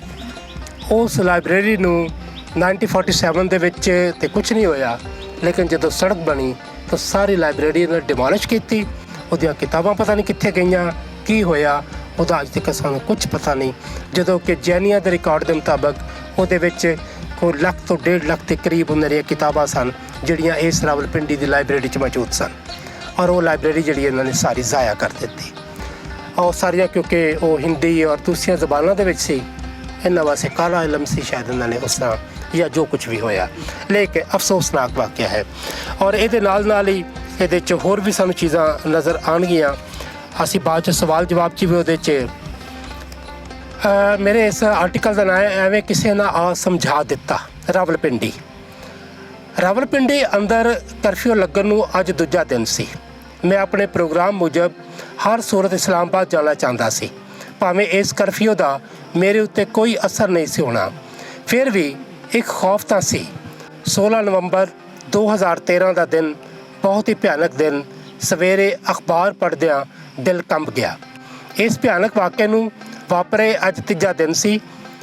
NCA ਇਸਲਾਮਾਬਾਦ ਕੈਂਪਸ ਦੇ ਪ੍ਰਿੰਸੀਪਲ ਨਦੀਮ ਉਮਰ ਤਾਰੜ ਤੇ ਉਹਨਾਂ ਦੀ ਖੋਜ ਟੀਮ ਨਾਲ ਰਾਜਾ ਬਾਜ਼ਾਰ ਦੇ ਚੌਕ ਡਿੰਗੀ ਖੂਹੀ ਅੰਦਰ ਮੈਂ ਵੀ ਮੌਜੂਦ ਸੀ। ਸੜੀਆਂ ਹੋਈਆਂ ਇਮਾਰਤਾਂ, ਸੜਕ ਉੱਤੇ ਇਨਸਾਨੀ ਖੂਨ ਦੇ ਦਾਗ, ਪੁਲਿਸ, ਫੌਜ ਤੇ ਦੂਜੇ ਰਾਖੀ ਅਦਾਰਿਆਂ ਦੇ ਜਵਾਨਾਂ ਇਸ ਪੂਰੇ ਇਲਾਕੇ ਨੂੰ ਆਪਣੇ ਘੇਰੇ ਵਿੱਚ ਲਿਆ ਹੋਇਆ ਸੀ। ਸਾਡੇ ਸ਼ਨਾਖਤੀ ਕਾਰਡ ਵੇਖ ਕੇ ਸਾਨੂੰ ਅੱਗੇ ਜਾਣ ਦੀ ਇਜਾਜ਼ਤ ਦਿੱਤੀ ਗਈ। ਸੜਕ 'ਤੇ ਲੱਗੀਆਂ ਕਲਾਤਾਂ ਤੋਂ ਅੱਗੇ ਅਸੀਂ ਵੀ ਨਹੀਂ ਜਾ ਸਕਦੇ। ਸਾਡੇ ਨਾਲ ਗੈਰ ਮੁਲਕੀ ਬੀਬੀਆਂ ਨੂੰ ਵੇਖ ਕੇ ਫੌਜ ਵਾਲਿਆਂ ਸਾਨੂੰ ਸਾਹਮਣੇ ਹੋਟਲ ਦੀ ਛੱਤ 'ਤੇ ਜਾਣ ਦੀ ਇਜਾਜ਼ਤ ਦਿੱਤੀ। ਚੌਥੀ ਮੰਜ਼ਲ ਦੀ ਛੱਤ ਉੱਤੇ ਸਭ ਕੁਝ ਸਾਫ਼ ਦਿਖਾਈ ਦੇ ਰਿਹਾ ਸੀ। ਅੱਗ ਨਾਲ ਪੂਰੀ ਇਮਾਰਤ ਜੋ ਘੱਟ ਵੱਧ ਕੋਈ 6 ਕਨਾਲ ਵਿੱਚ ਹੋਵੇਗੀ ਮਿੱਟੀ ਦਾ ਢੇਰ ਹੋਈ ਪਈ ਸੀ। ਕਿਧਰੋਂ ਅਜੇ ਵੀ ਧੂੰਆਂ ਨਿਕਲ ਰਿਹਾ ਸੀ। ਸਾਡੇ ਜਾਵਨ ਤੋਂ ਕੋਈ 2 ਘੰਟੇ ਪਹਿਲਾਂ ਹੀ ਮਲਬੇ ਹੇਠੋਂ ਇੱਕ ਅੱਧ ਸੜੀ ਲਾਸ਼ ਨਿਕਲੀ ਸੀ। ਰਾਜਾ ਬਾਜ਼ਾਰ ਵਾਲੇ ਪਾਸੇ ਇੱਕ ਸੜੇ ਹੋਏ ਬੋਰਡ ਉੱਤੇ ਲਿਖਿਆ ਸੀ, ਜਾਮਿਆ ਮਸਜਿਦ ਮਦਰਸਾ ਦਾਰੁਲ ਆਲੂਮ ਤਲੀਮੁਲ ਕੁਰਾਨ, ਰਾਜਾ ਬਾਜ਼ਾਰ, ਫਵਾਰਾ ਚੌਕ, ਮਦੀਨਾ ਮਾਰਕੀਟ, ਰਾਵਲਪਿੰਡੀ। ਹਾਂ, ਇਹ ਸਭੋ ਕੁਝ ਇੱਥੇ ਹੀ ਵਾਪਰਿਆ ਹੈ। 16 ਨਵੰਬਰ 2013 ਨੂੰ ਜੁਮਅਤੁਲ ਮੁਬਾਰਕ ਦਾ ਦਿਨ ਮਸਜਿਦ ਅੰਦਰ ਜੁਮਾ ਹੋ ਰਿਹਾ ਸੀ ਤੇ ਪੁਰਾਣਾ ਕਿਲਾ ਰਾਵਲਪਿੰਡੀ ਵਾਲੇ ਪਾਸਿਓਂ 10ਵੇਂ ਮੁਹਰਮ ਦਾ ਮੁਸਲਮਾਨਾਂ ਦੇ ਅਹਿਲੇ ਤਸ਼ਰੀਫ ਫਿਰਕੇ ਦਾ ਮਾਤਮੀ ਜਲੂਸ ਸੀ। ਜੁਮੇ ਦਾ ਖੁਤਬਾ ਦਿੰਦਿਆਂ ਮੌਲਾਨਾ ਨੇ ਕੋਈ ਅਜਿਹੀ ਗੱਲ ਕੀਤੀ ਜਿਹਦੇ ਨਾਲ ਸ਼ੀਆ ਲੋਕ ਭੜਕ ਉੱਠੇ। ਵੇਂਦਿਆਂ ਅੱਗ ਗੋਲੀ ਦਾ ਖੇਡ ਸ਼ੁਰੂ ਹੋ ਗਿਆ। ਮਦਰਸਾ, ਮਸਜਿਦ ਤੇ ਮਦੀਨਾ ਮਾਰਕੀਟ ਨੂੰ ਅੱਗ ਲਾ ਕੇ ਸਵਾਹ ਕਰ ਦਿੱਤਾ ਗਿਆ। 7 ਲੋਕ ਮਸਜਿਦ ਵਿੱਚ ਮਰੇ ਤੇ 12 ਲਾਸ਼ਾਂ ਮਾਰਕੀਟ ਦੇ ਮਲਬੇ ਵਿੱਚੋਂ ਨਿਕਲੀਆਂ। ਅਰਬਾਂ ਰੁਪਇਆਂ ਦਾ ਮਾਲ ਤੇ ਜਾਇਦਾਦ ਸੜੀ। ਮਦਰਸਾ, ਮਸਜਿਦ ਤੇ ਮਦੀਨਾ ਮਾਰਕੀਟ ਦੀ ਸਵਾਹ ਵਿੱਚੋਂ ਇੱਕ ਹਿੰਦੂ ਮੰਦਰ ਜ਼ਾਹਿਰ ਹੋਇਆ। ਲੋਕ ਹੈਰਾਨ ਸਨ ਕਿ ਮੰਦਰ ਦੀ ਜ਼ਮੀਨ ਉੱਤੇ ਇਹ ਮਦਰਸਾ ਤੇ ਮਾਰਕੀਟ ਸੀ। ਵਕਫ ਬੋਰਡ ਵਾਲਿਆਂ ਦਾ ਕਹਿਣਾ ਸੀ ਕਿ ਇਹ ਮੰਦਰ ਸਾਡੀ ਕਿਸੇ ਲਿਸਟ ਵਿੱਚ ਨਹੀਂ। ਅਖਬਾਰਾਂ ਵਾਲਿਆਂ ਨੂੰ ਇੱਕ ਨਵਾਂ ਰੌਲਾ ਹੱਥ ਆ ਗਿਆ। ਮੰਦਰ ਨਹੀਂ, ਇਹ ਤਾਂ ਕੁਕਲਸ ਸੀ। ਕੁਕਲਸ ਇੱਕ ਤਸਵਰਾਤੀ ਪਰਿੰਦਾ ਹੈ ਜੋ ਅਜਿਹਾ ਰਾਗ ਅਲਾਪਦਾ ਹੈ ਕਿ ਉਹਦੇ ਨਾਲ ਉਹਦੇ ਆਲ ਦੁਆਲੇ ਅੱਗ ਲੱਗ ਜਾਂਦੀ ਏ। ਬਸ ਅੱਗ ਦੀ ਸਵਾਹ ਵਿੱਚ ਉਹ ਕੁਕਲਸ ਤੇ ਸੜ ਕੇ ਮਰ ਜਾਂਦਾ ਹੈ, ਪਰ ਉੱਥੇ ਦਿੱਤੇ ਉਹਦੇ ਆਂਡਿਆਂ ਵਿੱਚੋਂ ਹੋਰ ਕੁਕਲਸ ਜਨਮ ਲੈਂਦਾ ਹੈ। ਇਹ ਵੀ ਕਹਿੰਦੇ ਹਨ ਕਿ ਉਹਦੀ ਚੁੰਝ ਵਿੱਚ 360 ਸੁਰਾਖ ਹੁੰਦੇ ਹਨ ਤੇ ਉਹ ਹਰ ਇੱਕ ਸੁਰਾਖ ਵਿੱਚੋਂ ਇੱਕ ਰਾਗ ਅਲਾਪਦਾ ਹੈ। ਮੈਂ ਇਸ ਹੋਟਲ ਦੀ ਛੱਤ ਤੋਂ ਪੂਰੇ ਰਾਵਲਪਿੰਡੀ ਦਾ ਨਜ਼ਾਰਾ ਕੀਤਾ। ਉੱਚੇ ਉੱਚੇ ਮਹਿਲ, ਮਾੜੀਆਂ, ਵੱਡੇ ਵੱਡੇ ਬਾਗ, ਗੁਰਦੁਆਰਿਆਂ ਦੇ ਗੁੰਬਦ, ਮਸੀਤਾਂ ਦੇ ਮੀਨਾਰ ਤੇ ਮੰਦਰਾਂ ਦੇ ਕਲਸ, ਸਾਰੀਆਂ ਇਮਾਰਤਾਂ ਆਪਣੇ ਆਪਣੀ ਸ਼ਨਾਖਤ ਨਾਲ ਮੌਜੂਦ ਸਨ। ਸ਼ਾਮ ਦੀਆਂ ਬਾਂਗਾਂ ਮਗਰੋਂ ਅਸੀਂ ਉਸ ਹੋਟਲ ਦੀ ਛੱਤ ਤੋਂ ਥੱਲੇ ਲੱਥੇ। ਸਾਡੇ ਨਾਲ ਨਾਲ ਛੱਤ 'ਤੇ ਖਲੋਤੇ ਇਲੈਕਟ੍ਰੋਨਿਕ ਮੀਡੀਆ ਦੇ ਲੋਕ ਵੀ ਆਪਣੇ ਕੈਮਰਾ ਸਮੇਤ ਥੱਲੇ ਆ ਗਏ।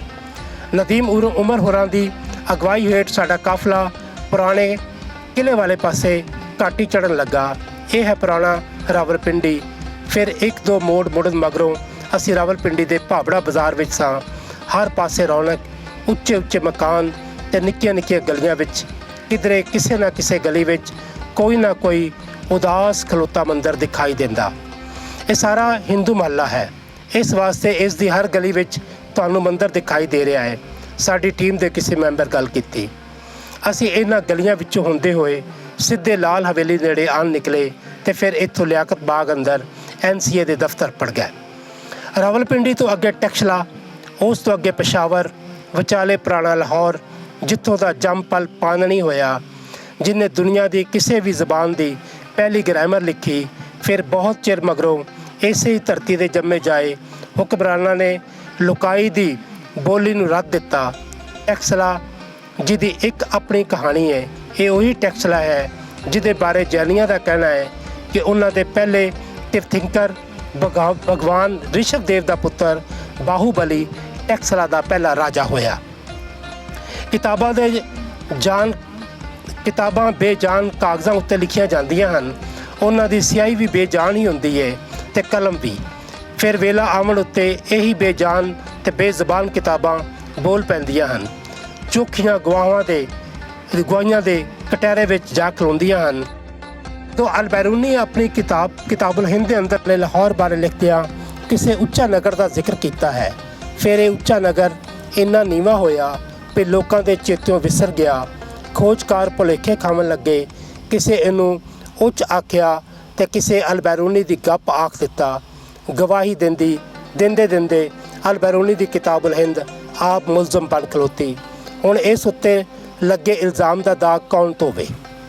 ਇੱਕ ਦਿਹਾੜੇ ਕਿਤਾਬਾਂ ਦੇ ਵਰਕੇ ਫੋਲਦਿਆਂ ਜੈਨ ਪ੍ਰਾਤਨ ਪਟਾਵਲੀਆਂ ਗਵਾਹਾਂ ਦੇ ਕਟਹਿਰੇ ਵਿੱਚ ਆਣ ਖਲੋਤੀਆਂ ਤੇ ਲੱਗਿਆ ਅਲ-ਬੈਰੂਨੀ ਤੇ ਕਿਤਾਬੁਲ ਹਿੰਦ ਦੀ ਗਵਾਹੀ ਦੇਣ। ਇੱਕ ਪਟਾਵਲੀ ਨੇ ਕਿਹਾ, ਭਗਵਾਨ ਮਹਾਵੀਰ ਤੋਂ ਬਾਅਦ ਜੈਨ ਧਰਮ ਪੰਜਾਬ ਵਿੱਚ ਬਹੁਤ ਫੈਲਿਆ। ਪੱਛਮੀ ਪੰਜਾਬ ਅੰਦਰ ਜੈਨ ਮੁਨੀਆਂ ਦੀਆਂ ਸ਼ਾਖਾਵਾਂ ਦੇ ਨਾਮ ਆਉਂਦੇ ਹਨ। ਉਹਨਾਂ ਵਿੱਚ ਦੋ ਸ਼ਾਖਾਵਾਂ ਬਹੁਤ ਹੀ ਮਸ਼ਹੂਰ ਨੇ, ਇੱਕ ਪਰਸ਼ਨ ਵਾਹਿਕ ਯਾਨੀ ਪਸ਼ਾਵਰ ਕੁਲ ਤੇ ਦੂਜੀ ਉੱਚਾ ਨਗਰ ਕੁਲ। ਗਵਾਹੀ ਤੇ ਮੁਕੰਮਲ ਸੀ ਪਰ ਕੱਚੀ ਰਹਿ ਗਈ। ਪਸ਼ਾਵਰ ਤੇ ਅੱਜ ਵੀ ਹੈ ਪਰ ਇਹ ਉੱਚਾ ਨਗਰ ਕਿੱਥੇ ਗਿਆ। ਇੱਕ ਹੋਰ ਪਟਾਵਲੀ ਇੰਜ ਬੋਲੀ, ਪਸ਼ਾਵਰ ਸ਼ਹਿਰ ਗੰਧਾਰਾ ਦੇਸ਼ ਦੀ ਰਾਜਧਾਨੀ ਦੇ ਸਮਾਨ ਰਿਹਾ ਹੈ। ਇਹ ਜੈਨ ਧਰਮ ਦਾ ਪ੍ਰਮੁੱਖ ਕੇਂਦਰ ਸੀ ਯਾਨੀ ਮਰਕਜ਼ ਸੀ। ਸ਼ਤੰਬਰ ਜੈਨੀਆਂ ਦੇ 84 ਗੱਛਾਂ ਕੰਧਾਰਾ ਗੱਛ ਦਾ ਇੱਕ ਆਪਣਾ ਮਹਾਨ ਤੇ ਅਜ਼ੀਮ ਮਕਾਮ ਸੀ। ਇਹ ਗੱਛ ਬਿਕਰਮੀ 14ਵੀਂ ਸਦੀ ਤੱਕ ਇਸ ਇਲਾਕੇ ਅੰਦਰ ਧਰਮ ਪ੍ਰਚਾਰ ਕਰਦੀ ਰਹੀ। ਆਚਾਰੀਆ ਸਹਿਸਤੀ ਦੇ ਕੁਲ ਵਿੱਚੋਂ ਹੀ ਉੱਤੇ ਬਿਆਨ ਕੀਤੀ ਪਸ਼ਾਵਰੀ ਸ਼ਾਖਾ ਉੱਤੇ ਉੱਚਾ ਨਗਰ ਕੁਲ ਹੈ। ਇਸ ਬਾਰੇ ਬਿਕਰਮੀ ਦੀ 16 ਅਤੇ 17ਵੀਂ ਸਦੀ ਦੇ ਅਨੇਕਾਂ ਸ਼ਿਲਾਲੇਖ ਯਾਨੀ ਹੱਥ ਲਿਖਤ ਮਿਲਦੇ ਹਨ। ਕਲਪ ਸੂਤਰ ਜਿਸ ਦੀ ਰਚਨਾ ਦਾ ਸਮਾਂ ਮਹਾਵੀਰ ਭਗਵਾਨ ਤੋਂ 500 ਸਾਲ ਬਾਅਦ ਹੈ, ਉਸ ਵਿੱਚ ਦਰਜ ਹੈ ਕਿ ਆਰੀਆ ਸ਼ਾਂਤੀ ਸਰਵਗ ਦੇ ਉੱਚ ਨਗਰ ਨਾਂ ਦੇ ਕੁਲ ਦੀ ਸਥਾਪਨਾ ਕੀਤੀ। ਇਹਨਾਂ ਸ਼ਾਖਾਵਾਂ ਦਾ ਸਮਾਂ ਵੀ ਵਿਕਰਮ ਦੀ 3 ਸਦੀ ਤੋਂ ਪਹਿਲਾਂ ਦਾ ਹੈ। ਉਸ ਸਮੇਂ ਮਸ਼ਹੂਰ ਜੈਨ ਰਾਜਾ ਸਲਮਪ੍ਰਭ ਦਾ ਰਾਜ ਸੀ, ਜਿਸ ਨੇ ਅਸ਼ੋਕ ਦੀ ਤਰ੍ਹਾਂ ਜੈਨ ਸਾਧੂਆਂ ਦੇ ਭੇਸ ਵਿੱਚ ਕਈ ਪ੍ਰਚਾਰਕ ਜੈਨ ਧਰਮ ਦੇ ਪ੍ਰਚਾਰ ਲਈ ਵਿਦੇਸ਼ਾਂ ਵਿੱਚ ਭੇਜੇ। ਇਹਦੇ ਗੁਰੂ ਆਚਾਰੀਆ ਸਹਿਸਤੀ ਭਗਵਾਨ ਮਹਾਵੀਰ ਤੋਂ ਬਾਅਦ 8ਵੇਂ ਸਥਾਨ 'ਤੇ ਗੱਦੀ ਉੱਪਰ ਬੈਠੇ ਸਨ। ਗਵਾਹੀ ਲੰਮੀ ਹੋ ਗਈ ਪਰ ਕਈ ਨਵੀਆਂ ਗੱਲਾਂ ਸਾਹਮਣੇ ਆਈਆਂ। ਜੋ ਇਸ ਗਵਾਹੀ ਨੂੰ ਤਗੜਾ ਕਰਦੀਆਂ ਹਨ, ਪਰ ਅਜੇ ਤੀਕ ਵਿਚਲੀ ਗੱਲ ਸਾਹਮਣੇ ਨਹੀਂ ਆਈ ਕਿ ਉੱਚਾ ਨਗਰ ਹੈ ਕਿੱਥੇ ਸੀ। ਪੁਰਾਤਨ ਪੰਜਾਬ ਵਿੱਚ ਜੈਨ ਧਰਮ ਦੇ ਲਿਖਾਰੀ ਪਾਲੀਤਾਨਾ ਗੁਜਰਾਤ ਦੇ ਸ਼ਿਲਾਲੇਖ ਯਾਨੀ ਤਾਂ ਹੱਥ ਲਿਖਤ ਦੇ ਹਵਾਲੇ ਨਾਲ ਇਸ ਗਵਾਹੀ ਨੂੰ ਕੁਝ ਇੰਜ ਪੱਕਾ ਕਰਦੇ ਹਨ ਕਿ ਉੱਚਾ ਨਗਰ ਨਾਂ ਕਾਰਨ ਮਸ਼ਹੂਰ ਹੈ। ਮਸ਼ਹੂਰ ਜੈਨੀ ਇਤਿਹਾਸਕਾਰ ਫਾਇਹਾਨ ਤੇ ਚੀਨੀ ਲਿਖਿਆਰੀ ਮੁੰਨੀ ਕਲਿਆਣ ਅਨੁਸਾਰ ਇਹ ਨਗਰ ਟੈਕਸਲਾ ਦੇ ਕਰੀਬ ਸੀ। ਇਹ ਗਵਾਹੀ ਥੋੜੀ ਹੋਰ ਅੱਗੇ ਵਧੀ। ਉੱਚ ਨਗਰ ਦਾ ਵੇਰਵਾ 12ਵੀਂ 13ਵੀਂ ਸਦੀ ਬਿਕਰਮੀ ਵਿੱਚ ਹੋਣ ਵਾਲੇ ਵਿਵੁਧ ਤੀਰਥ ਕਲਿਪ ਗ੍ਰੰਥ ਦੇ ਰਚਨਾਕਾਰ ਕਲਿਆਣ ਸਵਰਗ ਚਮਤਕਾਰੀ ਆਚਾਰੀਆ ਸ਼੍ਰੀ ਜਿਨ ਪ੍ਰਭ ਸੂਰੀ ਨੇ ਵੀ ਬਹੁਤ ਹੀ ਸੋਹਣੇ ਢੰਗ ਨਾਲ ਕੀਤਾ ਹੈ। ਉਹਨਾਂ ਦੀ ਆਖੀ ਮੁਜਬ ਇਹ ਸਥਾਨ ਜੈਨ ਧਰਮ ਦਾ ਇੱਕ ਵੱਡਾ ਤੀਰਥ ਸੀ। ਇੱਥੇ ਕੁਝ ਨਾਮ ਆ ਰਹੇ ਨੇ ਜਿਹੜੇ ਬਹੁਤ ਮੁਸ਼ਕਲ ਨੇ, ਉਹਨਾਂ ਦੀ ਸਮਝ ਨਹੀਂ ਆ ਰਹੀ। ਜਿਵੇਂ ਕਲਿਆਣ ਸਵਰਗ ਚਮਤਕਾਰੀ ਆਚਾਰੀਆ, ਇਹ ਇੱਕੋ ਹੀ ਨਾਮ ਹੈ। ਆਚਾਰੀਆ ਜਿਨ ਚੰਦਰ ਸੂਰੀ ਹੋਰਾਂ 1223 ਵਿੱਚ ਬਹੁਤ ਸਾਰੇ ਲੋਕਾਂ ਨੂੰ ਜੈਨ ਧਰਮ ਵਿੱਚ ਲਿਆਂਦਾ। ਇੰਝ ਹੀ 1225 ਵਿੱਚ ਆਚਾਰੀਆ ਸਿੱਧ ਸੂਰੀ ਧਰਮ ਪ੍ਰਚਾਰ ਵਾਸਤੇ ਇੱਥੇ ਆਏ। ਸ਼੍ਰੀ ਸੁੱਧ ਜੀ ਮਹਾਰਾਜ ਨੇ 1610 ਨੂੰ ਇਸ ਸਥਾਨ ਤੇ ਬੈਠ ਸ਼ਰੌਕ ਆਰਾਧਨਾ ਇੱਕ ਕਿਤਾਬ ਦਾ ਨਾਮ ਦਾ ਗ੍ਰੰਥ ਰਚਿਆ। ਇੱਕ ਹੋਰ ਗਵਾਹ ਦਾ ਕਹਿਣਾ ਹੈ ਕਿ ਰਾਜਸਥਾਨ ਤੋਂ ਬਹੁਤ ਸਾਰੇ ਉਸਵਾਲ ਟੱਬਰ ਇੱਥੇ ਆਣ ਵਸੇ। ਉਸਵਾਲ ਇੱਕ ਖਾਸ ਗੱਲ ਹੈਗੀ ਹੈ, ਇਹਦਾ ਧਿਆਨ ਨਾਲ ਦੇਖਣਾ। ਇੱਕ ਹੋਰ ਗਵਾਹ ਦਾ ਕਹਿਣਾ ਹੈ ਕਿ ਰਾਜਸਥਾਨ ਤੋਂ ਬਹੁਤ ਸਾਰੇ ਉਸਵਾਲ ਟੱਬਰ ਇੱਥੇ ਆਣ ਵਸੇ। ਉਹਨਾਂ ਵੇਲਿਆਂ ਵਿੱਚ ਇੱਥੇ ਕੋਈ 100 ਘਰਾਣੇ ਸਨ। ਇਹਨਾਂ ਇਹ ਵਸੋਂ 13ਵੀਂ ਸਦੀ ਬਿਕਰਮੀ ਵਿੱਚ ਕੀਤੀ। ਇੱਕ ਹੋਰ ਗਵਾਹ ਬੋਲਿਆ ਆਖੇ ਇੱਕ ਵਾਰ ਇਸ ਥਾਂ ਕੋਈ ਵਬਾ ਯਾਨੀ ਬਿਮਾਰੀ ਫੈਲ ਗਈ ਜੋ ਟੈਕਸਲਾ ਤੀਕ ਅੱਪੜ ਗਈ। ਇਸ ਉੱਚਾ ਨਗਰ ਦਾ ਪੰਧ ਟੈਕਸਲਾ ਤੋਂ ਸਿਰਫ 23 ਮੀਲ ਦਾ ਸੀ ਤੇ ਬਿਮਾਰੀ ਬਹੁਤ ਫੈਲੀ। ਆਚਾਰੀਆ ਮਾਨਦੇਵ ਸੂਰੀ ਹੋਰਾਂ ਲਘੂ ਸ਼ਾਂਤੀ ਸੂਤਰ ਨਾਮ ਦਾ ਮੰਤਰ ਕੀਤਾ ਤੇ ਲੋਕਾਈ ਨੇ ਇਸ ਭਿਆਨਕ ਬਿਮਾਰੀ ਤੋਂ ਨਜਾਤ ਪਾਈ। ਇੱਕ ਹੋਰ ਕਿਤਾਬ ਕਟਹਿਰੇ ਵਿੱਚ ਆਉਂਦਿਆਂ ਕਿਹਾ, ਆਓ ਥੋੜ੍ਹਾ ਪਿੱਛੇ ਚੱਲਦੇ ਹਾਂ। ਜਦੋਂ ਅਲੈਗਜ਼ੈਂਡਰ ਯੂਨਾਨ ਤੋਂ ਇਸ ਥਾਂ ਹਮਲਾਵਰ ਹੋਇਆ ਤੇ ਉਹਦੀ ਮਿਲਣੀ ਜੈਨ ਮੁੰਨੀ ਕਲਿਆਣ ਜੀ ਨਾਲ ਹੋਈ। ਸਿਕੰਦਰ ਉਹਦੀ ਗੱਲਬਾਤ ਤੋਂ ਬਹੁਤ ਮੁਤਾਸਰ ਹੋਇਆ, ਇੱਥੋਂ ਤੀਕ ਕਿ ਉਹਨੂੰ ਆਪਣੇ ਨਾਲ ਲੈ ਗਿਆ। ਯੂਨਾਨੀਆਂ ਉਹਦਾ ਨਾਮ ਕਾਂਸੀ ਲਿਖਿਆ ਹੈ। ਇਸ ਦੀ ਸਮਾਧੀ ਈਥਨ ਵਿੱਚ ਹੈ। ਸ਼੍ਰੀ ਚੌਪਾਈ ਥੀਏਟਰ ਥਰਡ ਸ਼ਾਹ ਨਾਮ ਦੇ ਇੱਕ ਬੰਦੇ 84 ਜੈਨ ਮੰਦਰ ਵੱਖ-ਵੱਖ ਸ਼ਹਿਰਾਂ ਵਿੱਚ ਉਸਰਵਾਏ। ਇਹਨਾਂ ਸ਼ਹਿਰਾਂ ਵਿੱਚ 2 ਸ਼ਹਿਰ ਪਸ਼ਾਵਰ ਤੇ ਉੱਚਾ ਨਗਰ ਵੀ ਸ਼ਾਮਲ ਹਨ। ਟੈਕਸਲਾ ਤੇ ਉੱਚਾ ਨਗਰ ਅੰਦਰ ਬਹੁਤ ਸਾਰੇ ਰਿਸ਼ੀਆਂ ਮੁਨੀਆਂ ਚਰਨ ਪਾਏ ਤੇ ਇਹਨਾਂ ਦੇ ਨਾਮ ਤਵਾਰੀਖ ਦੇ ਪੰਨਿਆਂ ਉੱਤੇ ਉਕਰੇ ਗਏ। ਅਸੀਂ ਪਹਿਲਾਂ ਟੈਕਸਲਾ ਆਉਣ ਵਾਲੇ ਆਚਾਰੀਆ ਦਾ ਜ਼ਿਕਰ ਕਰਦੇ ਹਾਂ। ਸ਼੍ਰੀ ਰਤਨ ਪ੍ਰਭ ਸੂਰੀ 2 ਬਿਕਰਮੀ ਸਨ ਤੋਂ 212 ਸਾਲ ਪਹਿਲੋਂ ਬਿਕਰਮੀ ਸਨ ਤੋਂ 212 ਸਾਲ ਪਹਿਲੋਂ ਸ਼੍ਰੀ ਕੱਕ ਸੂਰੀ 300 ਈਸਵੀ ਤੋਂ 117 ਈਸਵੀ ਸ਼੍ਰੀ ਸਿੱਧ ਸੂਰੀ 3 ਦਾ ਵੇਲਾ 12 ਈਸਵੀ ਤੋਂ 142 ਸ਼੍ਰੀ ਕਿਕ ਸੂਰੀ 175 ਤੋਂ 207 ਈਸਵੀ ਸ਼੍ਰੀ ਰਤਨ ਪ੍ਰਭ ਸੂਰੀ ਚੌਥੇ 142 ਤੋਂ 211 ਸ਼੍ਰੀ ਯਕਸ਼ ਦੇਵ ਪੰਜਮ 253 ਤੋਂ 299 ਸ਼੍ਰੀ ਕੱਕ ਸੂਰੀ ਪੰਜਵੇਂ 299 ਤੋਂ 300 ਈਸਵੀ ਤੱਕ ਇੱਥੇ ਆਏ। ਇਸ ਤੋਂ ਮਗਰੋਂ ਜ਼ਿਕਰ ਆਉਂਦਾ ਹੈ ਕਿ ਉੱਚਾ ਨਗਰ ਦਾ ਇੱਥੇ ਜਿੰਨਾ ਉਚਾਰੀਆਂ ਚਰਨ ਪਾਏ ਉਹਨਾਂ ਵਿੱਚ ਸ਼੍ਰੀ ਯਕਦੇਵ ਸਨ ਬਿਕਰਮੀ ਤੋਂ 150 ਸਾਲ ਪਹਿਲੋਂ। ਸਨ ਈਸਵੀ ਤੋਂ ਮਗਰੋਂ ਆਉਣ ਵਾਲਿਆਂ ਵਿੱਚ ਸ਼੍ਰੀ ਸਿੱਧ ਸੂਰੀ 8ਵੀਂ 685 ਤੋਂ 716 ਈਸਵੀ ਸ਼੍ਰੀ ਚੰਦਰ ਸੂਰੀ 1217 ਤੋਂ 1221 ਈਸਵੀ ਸ਼੍ਰੀ ਸੁੱਧ ਸੂਰੀ 1225 ਤੋਂ 1225 ਮੁਨੀ ਸ਼ੇਖਰ ਸੂਰੀ 1334 ਈਸਵੀ ਸ਼੍ਰੀ ਜਨ ਦੱਤ ਸੂਰੀ 1238 ਈਸਵੀ ਤੇ ਸ਼੍ਰੀ ਜਿਨ ਕੁਸ਼ਲ ਸੂਰੀ 1227 ਈਸਵੀ ਨੂੰ ਇੱਥੇ ਉੱਚਾ ਨਗਰ ਵਿੱਚ ਆਏ। ਇੱਕ ਵਾਰ ਪੰਜਾਬੀ ਅਤੇ ਅੰਗਰੇਜ਼ੀ ਦੇ ਮਸ਼ਹੂਰ ਲਿਖਾਰੀ ਅਤੇ ਰੋਜ਼ਨਾਮਾ ਡਾਊਨ ਦੇ ਕਾਲਮਿਸਟ ਸ਼ਫਕਤ ਤਨਵੀਰ ਮਿਰਜ਼ਾ ਹੋਰਾਂ ਨਾਲ ਇਸ ਉੱਚਾ ਨਗਰ ਬਾਰੇ ਗੱਲ ਹੋਈ। ਉਹਨਾਂ ਆਪਣੀ ਗੱਲ ਦਾ ਮੁੱਢ ਇੱਥੋਂ ਬੰਨਿਆ ਕਿ ਅੱਜ ਇਸ ਉੱਚਾ ਨਗਰੀ ਦੇ ਸਾਡੇ ਕੋਲ ਸਵਾਏ ਕਿਤਾਬਾਂ ਦੇ ਕੋਈ ਸਬੂਤ ਨਹੀਂ ਹਨ। ਗੱਲ ਸਾਰੀ ਰੌਲੇ ਵਿੱਚ ਏ।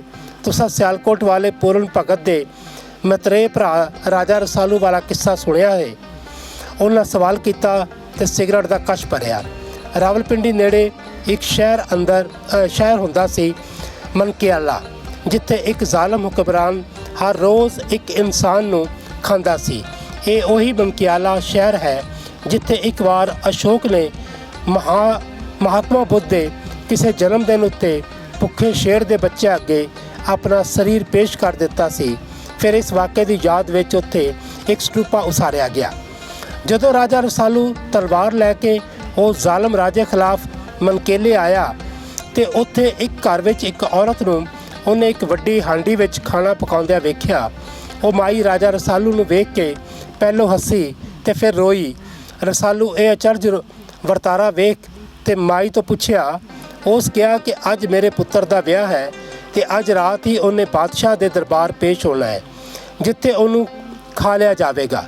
ਇੱਕ ਪੰਜਾਬੀ ਲੋਕ ਸ਼ਾਇਰ ਦੀ ਜ਼ਬਾਨੀ ਰਸਾਲੂ ਉਸ ਮਾਂ ਨੂੰ ਕਿਹਾ, ਨਾ ਰੋ ਮਾਤਾ ਭੋਲੀਏ, ਨਾ ਆਸੂ ਢਲਕਾ, ਤੇਰੇ ਬੇਟੇ ਦੇ ਇਵਜ਼ ਮੈਂ ਸਿਰ ਦੇਸਾਂ ਚਾਹ। ਉਸੇ ਹੀ ਵੇਲੇ ਰਸਾਲੂ ਨੂੰ ਇੱਕ ਪਹਾੜ ਵਰਗੀ ਸ਼ੈ ਆਉਂਦੀ ਨਜ਼ਰ ਆਈ ਤੇ ਮਾਈ ਕਿਹਾ, ਪੁੱਤਰ ਇਹੀ ਉਹ ਬਲਾ ਹੈ ਜਿਨਨੇ ਅੱਧੀ ਦੁਨੀਆ ਖਾ ਲਈ ਹੈ। ਰਾਤ ਨੂੰ ਰਸਾਲੂ ਮਾਈ ਦੇ ਪੁੱਤਰ ਦੀ ਥਾਂ ਉਹ ਜ਼ਾਲਮ ਦੇ ਦਰਬਾਰ ਜਾ ਅਪੜਿਆ, ਜਿੱਥੇ ਜਿਨ੍ਹਾਂ ਨਾਲ ਉਹਦਾ ਮੁਕਾਬਲਾ ਹੋਇਆ। ਰਸਾਲੂ ਨੂੰ 7 ਵਿੱਚੋਂ 6 ਜਿਨ੍ਹਾਂ ਨੂੰ ਮਾਰ ਦਿੱਤਾ, ਜਦ ਕਿ 7ਵਾਂ ਫੱਟੜ ਹੋ ਕੇ ਅੱਗੇ ਲੱਗ ਭੱਜ ਉੱਠਿਆ। ਇਹਨਾਂ ਭੱਜਣ ਵਾਲਿਆਂ ਵਿੱਚ ਇੱਕ ਇਹਨਾਂ ਜਿਨ੍ਹਾਂ ਦੀ ਭੈਣ ਵੀ ਸੀ। ਰਸਾਲੂ ਨੇ ਇਹਨਾਂ ਦਾ ਪਿੱਛਾ ਕੀਤਾ ਤੇ ਇਹਨਾਂ ਨੂੰ ਅਟਕ ਹਜ਼ਾਰਾਂ ਦੀਆਂ ਪਹਾੜੀਆਂ ਅੰਦਰ ਗੰਧਗੜ੍ਹ ਜਾਂ ਗੰਧਬਾਲਾ ਵਿੱਚ ਕੈਦ ਕਰ ਦਿੱਤਾ। ਲੋਕ ਰਵਾਇਤ ਮੁਜਬ ਅੱਜ ਵੀ ਇਹਨਾਂ ਪਹਾੜਾਂ ਵਿੱਚੋਂ ਚੀਕਾਂ ਕੂਕਾਂ ਦੀ ਤੇ ਰੋਣ ਪਿੱਟਣ ਦੀਆਂ ਆਵਾਜ਼ਾਂ ਆਉਂਦੀਆਂ ਹਨ। ਰਾਜਾ ਰਸਾਲੂ ਦੀ ਕਹਾਣੀ ਤੇ ਬਹੁਤ ਲੰਮੀ ਹੈ। ਅਖੀਰ ਉਹ ਰਾਵਲਪਿੰਡੀ ਤੇ ਅਟਕ ਦੇ ਪਹਾੜੀ ਖੇੜਾ ਮੂਰਤੀ ਵਿੱਚ ਆਣ ਵਸਿਆ। ਉਹਨਾਂ ਵੇਲਿਆਂ ਵਿੱਚ ਇਸ ਥਾਂ ਜੈਨ ਧਰਮ ਦਾ ਇੱਕ ਮੰਦਿਰ ਸੀ।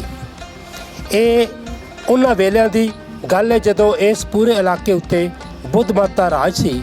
ਇਸ ਮੰਦਿਰ ਦੀਆਂ ਯਾਦਗਾਰਾਂ ਤੇ ਇੱਥੋਂ ਮਿਲਣ ਵਾਲੀਆਂ ਮੂਰਤੀਆਂ ਲਾਹੌਰ ਦੇ ਅਜਾਇਬ ਘਰ ਵਿੱਚ ਮੌਜੂਦ ਹਨ।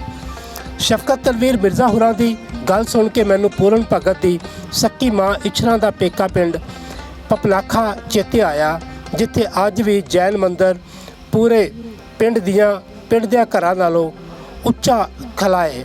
ਜੈਨ ਸ਼ਤੰਬਰ ਘਰ ਮੰਦਿਰ, ਜਿੱਥੇ ਭਗਵਾਨ ਸਵਿਦਿਆ ਨਾਥ ਦੀ ਪੂਜਾ ਹੁੰਦੀ ਹੈ। ਭਗਵਾਨ ਸਵਿਦਿਆ ਨਾਥ ਜੈਨ ਮਤ ਦੇ 9ਵੇਂ ਤਿਵਤਿੰਕਰ ਹਨ। ਪੂਰਨ ਭਗਤ ਜੋ ਰਾਜਾ ਸਲਵਾਨ ਦਾ ਪੁੱਤਰ ਸੀ, ਇਸੇ ਰਾਜਾ ਸਲਵਾਨ ਦੇ ਨਾਮ ਉੱਤੇ ਸਿਆਲਕੋਟ ਬਣਿਆ। ਇਸ ਦਾ ਦੂਜਾ ਪੁੱਤਰ ਰਾਜਾ ਰਸਾਲੂ ਹੋਇਆ। ਪੂਰਨ ਭਗਤ ਦੀ ਮਾਂ ਦੇ ਪਿੰਡ ਪਪਨਾਖਾ ਅੰਦਰ ਜੈਨ ਮੰਦਿਰ, ਇਹਨਾਂ ਸਾਰੀਆਂ ਗੱਲਾਂ ਦਾ ਆਪੋ ਵਿੱਚ ਕੀ ਸਾਂਗਾ। ਗੱਲ ਇੱਕ ਵਾਰ ਮੁੜ ਰੌਲੇ ਪੈ ਗਈ। ਉੱਚਾ ਨਗਰ ਲੱਭਦਾ ਮੈਂ ਫਿਰ ਗੁਆਚ ਗਿਆ। ਹਜ਼ਰਤ ਈਸਾ ਦੀ 13ਵੀਂ ਜਾਂ 14ਵੀਂ ਸਦੀ ਤੀਕ ਜਿਸ ਸ਼ਹਿਰ ਦੀਆਂ ਪੈੜਾਂ ਦੀ ਦੱਸ ਪੈਂਦੀ ਏ, ਫਿਰ ਉਹ ਪੈੜਾਂ ਦੇ ਨਿਸ਼ਾਨ ਕਿੱਧਰ ਗੁਆਚ ਗਏ। ਕਿ ਖੇੜਾ ਮੂਰਤੀ ਪਹਾੜ ਵਾਲਾ ਜੈਨ ਮੰਦਿਰ ਉਸੇ ਉੱਚਾ ਨਗਰ ਦਾ ਮੰਦਿਰ ਹੈ? ਇਹ ਸਵਾਲ ਅਜੇ ਸਵਾਲ ਹੀ ਹੈ। ਮੀਆਂ ਅਤੀਕ ਪਾਕਿਸਤਾਨ ਦੇ ਨੌਜਵਾਨ ਆਰਕੀਓਲੋਜਿਸਟਾਂ ਵਿੱਚੋਂ ਹੈ। ਉਹਨਾਂ ਆਪਣੇ ਤੋਂ ਸੀਨੀਅਰ ਆਰਕੀਓਲੋਜਿਸਟ ਜਨਾਬ ਮੁਜ਼ੱਫਰ ਚੌਧਰੀ ਹੋਰਾਂ ਦੀ ਦੱਸ ਪਾਈ, ਜਿਨ੍ਹਾਂ ਦਾ ਸਾਰਾ ਕੰਮ ਹੀ ਜੈਨ ਧਰਮ ਦੇ ਟਿੱਬਿਆਂ ਉੱਤੇ ਹੈ। ਉਹਨਾਂ ਫੋਨ ਉੱਤੇ ਦੱਸਿਆ ਕਿ ਟੈਕਸਲਾ, ਰਾਵਲਪਿੰਡੀ ਤੇ ਚਕਵਾਲ ਦੇ ਇਲਾਕੇ ਵਿੱਚੋਂ ਹੁਣ ਤੱਕ ਮਿਲਣ ਵਾਲੇ ਜੈਨ ਟਿੱਬਿਆਂ ਵਿੱਚੋਂ ਸਭ ਤੋਂ ਅਹਿਮ ਟਿੱਬਾ ਸਾਨੂੰ ਕਟਾਸ ਰਾਜ ਨੇੜਿਓਂ ਮਿਲਿਆ ਹੈ। ਇੱਥੇ ਪਿੰਡ ਹੈ ਸਿੰਘਪੁਰਾ ਜਾਂ ਤਨਹਾਪੁਰਾ। ਸਿੰਘ ਤੇ ਤਨਹਾ ਦੋਵੇਂ ਸੰਸਕ੍ਰਿਤ ਦੇ ਅੱਖਰ ਹਨ ਤੇ ਇਹਨਾਂ ਦੋਹਾਂ ਦਾ ਮਤਲਬ ਹੈ ਸ਼ੇਰ। ਇਸ ਟਿੱਬੇ ਤੋਂ ਖੁਦਾਈ ਵੇਲੇ ਸਭ ਤੋਂ ਵੱਡਾ ਭੰਡਾਰ ਮਿਲਿਆ, ਜਿਹਨੂੰ 35 ਗੱਡਾਂ ਉੱਤੇ ਲੱਦ ਕੇ ਲਾਹੌਰ ਲਿਆਂਦਾ ਗਿਆ। ਫਿਰ ਇਸ ਵਿੱਚੋਂ ਬਹੁਤ ਸਾਰਾ ਸਮਾਨ ਮੁਲਕ ਤੋਂ ਬਾਹਰ ਯਾਨੀ ਇੰਗਲੈਂਡ ਚਲਾ ਗਿਆ। ਉਹਨਾਂ ਦੀਆਂ ਅਜਿਹੀਆਂ ਗੱਲਾਂ ਸੁਣ ਕੇ ਮੈਨੂੰ ਪ੍ਰਾਤਨ ਜੈਨ ਧਰਮ ਵਾਲੀਆਂ ਦੀਆਂ ਇਹ ਲਾਈਨਾਂ ਚੇਤੇ ਆਈਆਂ। ਮਹਾਰਾਜਾ ਕਮਾਰਪਾਲ, ਜਿਸ ਦਾ ਰਾਜ 11ਵੀਂ ਤੇ 12ਵੀਂ ਸਦੀ ਬਿਕਰਮੀ ਵਿੱਚ ਦੱਸਿਆ ਜਾਂਦਾ ਹੈ, ਉਹਨੇ ਆਪਣੇ ਰਾਜ ਸਮੇਂ ਜੈਨ ਧਰਮ ਨੂੰ ਆਪਣੇ ਰਾਜ ਦਾ ਸਰਕਾਰੀ ਧਰਮ ਬਣਾਇਆ। ਉਹਦੇ ਰਾਜ ਅੰਦਰ ਕਟਾਸ ਰਾਜ ਤੇ ਉੱਚਾ ਨਗਰ ਵੀ ਸੀ।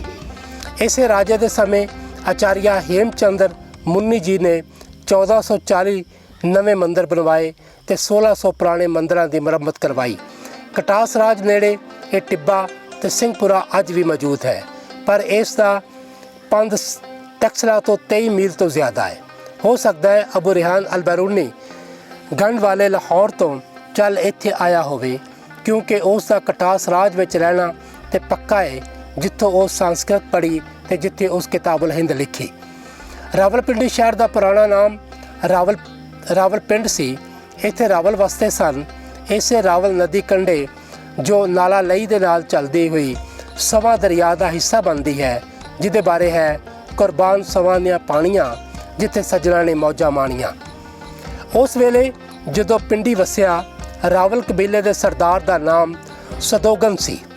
ਉੱਚਾ ਨਗਰ ਅੰਦਰ ਓਸਲਵਾਲ ਰਾਜਸਥਾਨ ਤੋਂ ਆ ਕੇ ਵਸੇ। ਇਹਨਾਂ ਦਾ ਧਰਮ ਦਿਗੰਬਰ ਜੈਨ ਸੀ। ਰਾਵਲਪਿੰਡੀ ਵਾਲੇ ਰਾਵਲਾਂ ਨੂੰ ਰਾਵਲ ਜੋਗੀ ਕਿਹਾ ਜਾਂਦਾ ਹੈ। ਇਹ ਬਹਿਰੂਪ ਧਾਰੇ ਹਨ ਲੋਕਾਂ ਨੂੰ ਧੋਖਾ ਦੇਣ ਵਾਸਤੇ। ਬਾਅਦ ਵਿੱਚ ਇਹਨਾਂ ਆਪਣੇ ਆਪ ਨੂੰ ਰਾਵਲ ਮੁਗਲ ਅਖਵਾਉਣਾ ਸ਼ੁਰੂ ਕਰ ਦਿੱਤਾ।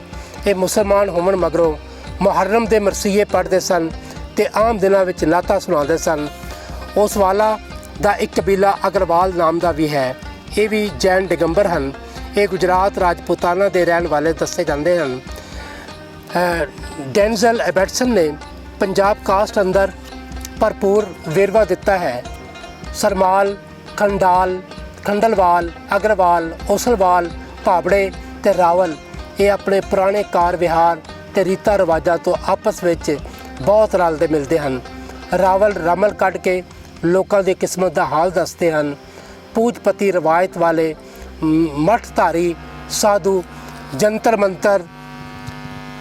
ਮੰਤਰ ਦਵਾਈਆਂ, ਜਾਦੂ ਤੇ ਹੱਥ ਦੀ ਸਫਾਈ ਨਾਲ ਲੋਕਾਂ ਨੂੰ ਭਰਮਾਉਂਦੇ ਹਨ।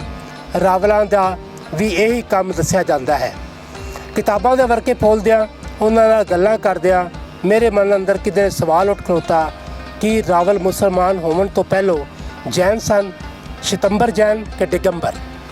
ਰਾਵਲਪਿੰਡੀ ਦਾ ਅਸਲ ਤੇ ਪੁਰਾਣਾ ਇਲਾਕਾ ਇਹ ਭਾਬੜਾ ਬਾਜ਼ਾਰ ਹੀ ਹੈ।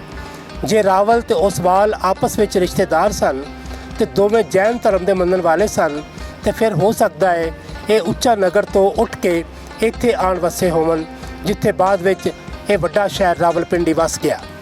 ਇਸਲਾਮਾਬਾਦ ਅੰਦਰ ਫਿਰਦਿਆਂ ਹਮੇਸ਼ਾ ਮੈਨੂੰ ਖਿਆਲ ਆਉਂਦਾ ਹੈ ਕਿ ਧਰਤੀ ਦੇ ਕੁਝ ਟੋਟਿਆਂ ਨੂੰ ਹਮੇਸ਼ਾ ਰਾਜਧਾਨੀ ਹੋਣ ਦਾ ਮਾਣ ਹਾਸਲ ਰਹਿੰਦਾ ਹੈ।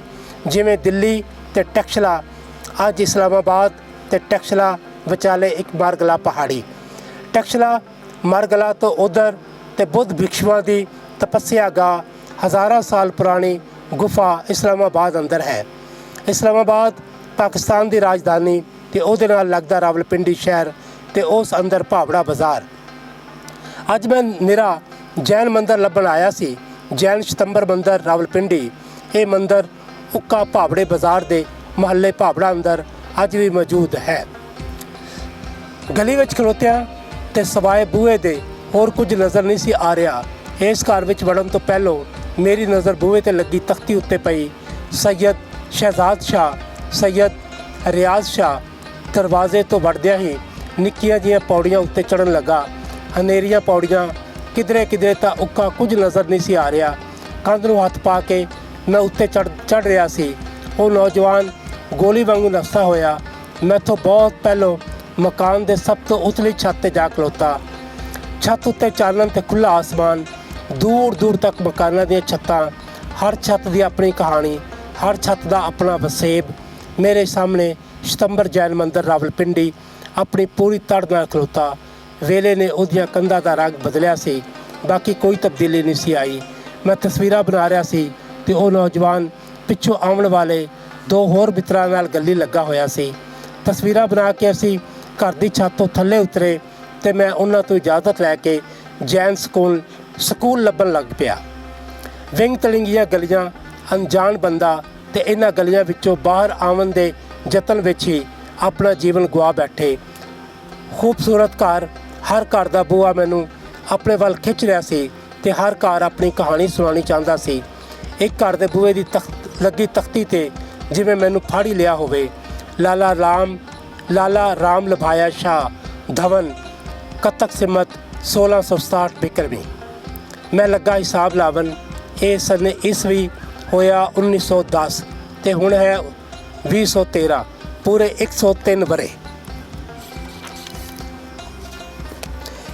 की कुछ नहीं वेख्या होना इस मकान ने इन्ना 103 बरिया विच, ये सोच के ही मेरे लू कंडे खड़े हो गए। किसी किताब अंदर पढ़िया सी कि पंजाब अंदर कुल 5 परंपरावां दियां पटावलियां हैं, परंपरावां जिन्हें रवायतां जड़ियां ने उन्हां दियां, जिन्हां विच सितंबर मूर्ति, पूजक तपा गच, दूजी लोका विजय गच, तीजी उत्तराध गच, चौथी नागौरी गच ते पंजवीं परतर गच। पंजाब अंदर तपा गच चोखी मशहूर रही, पर ये मूर्ति पूजक हो गए।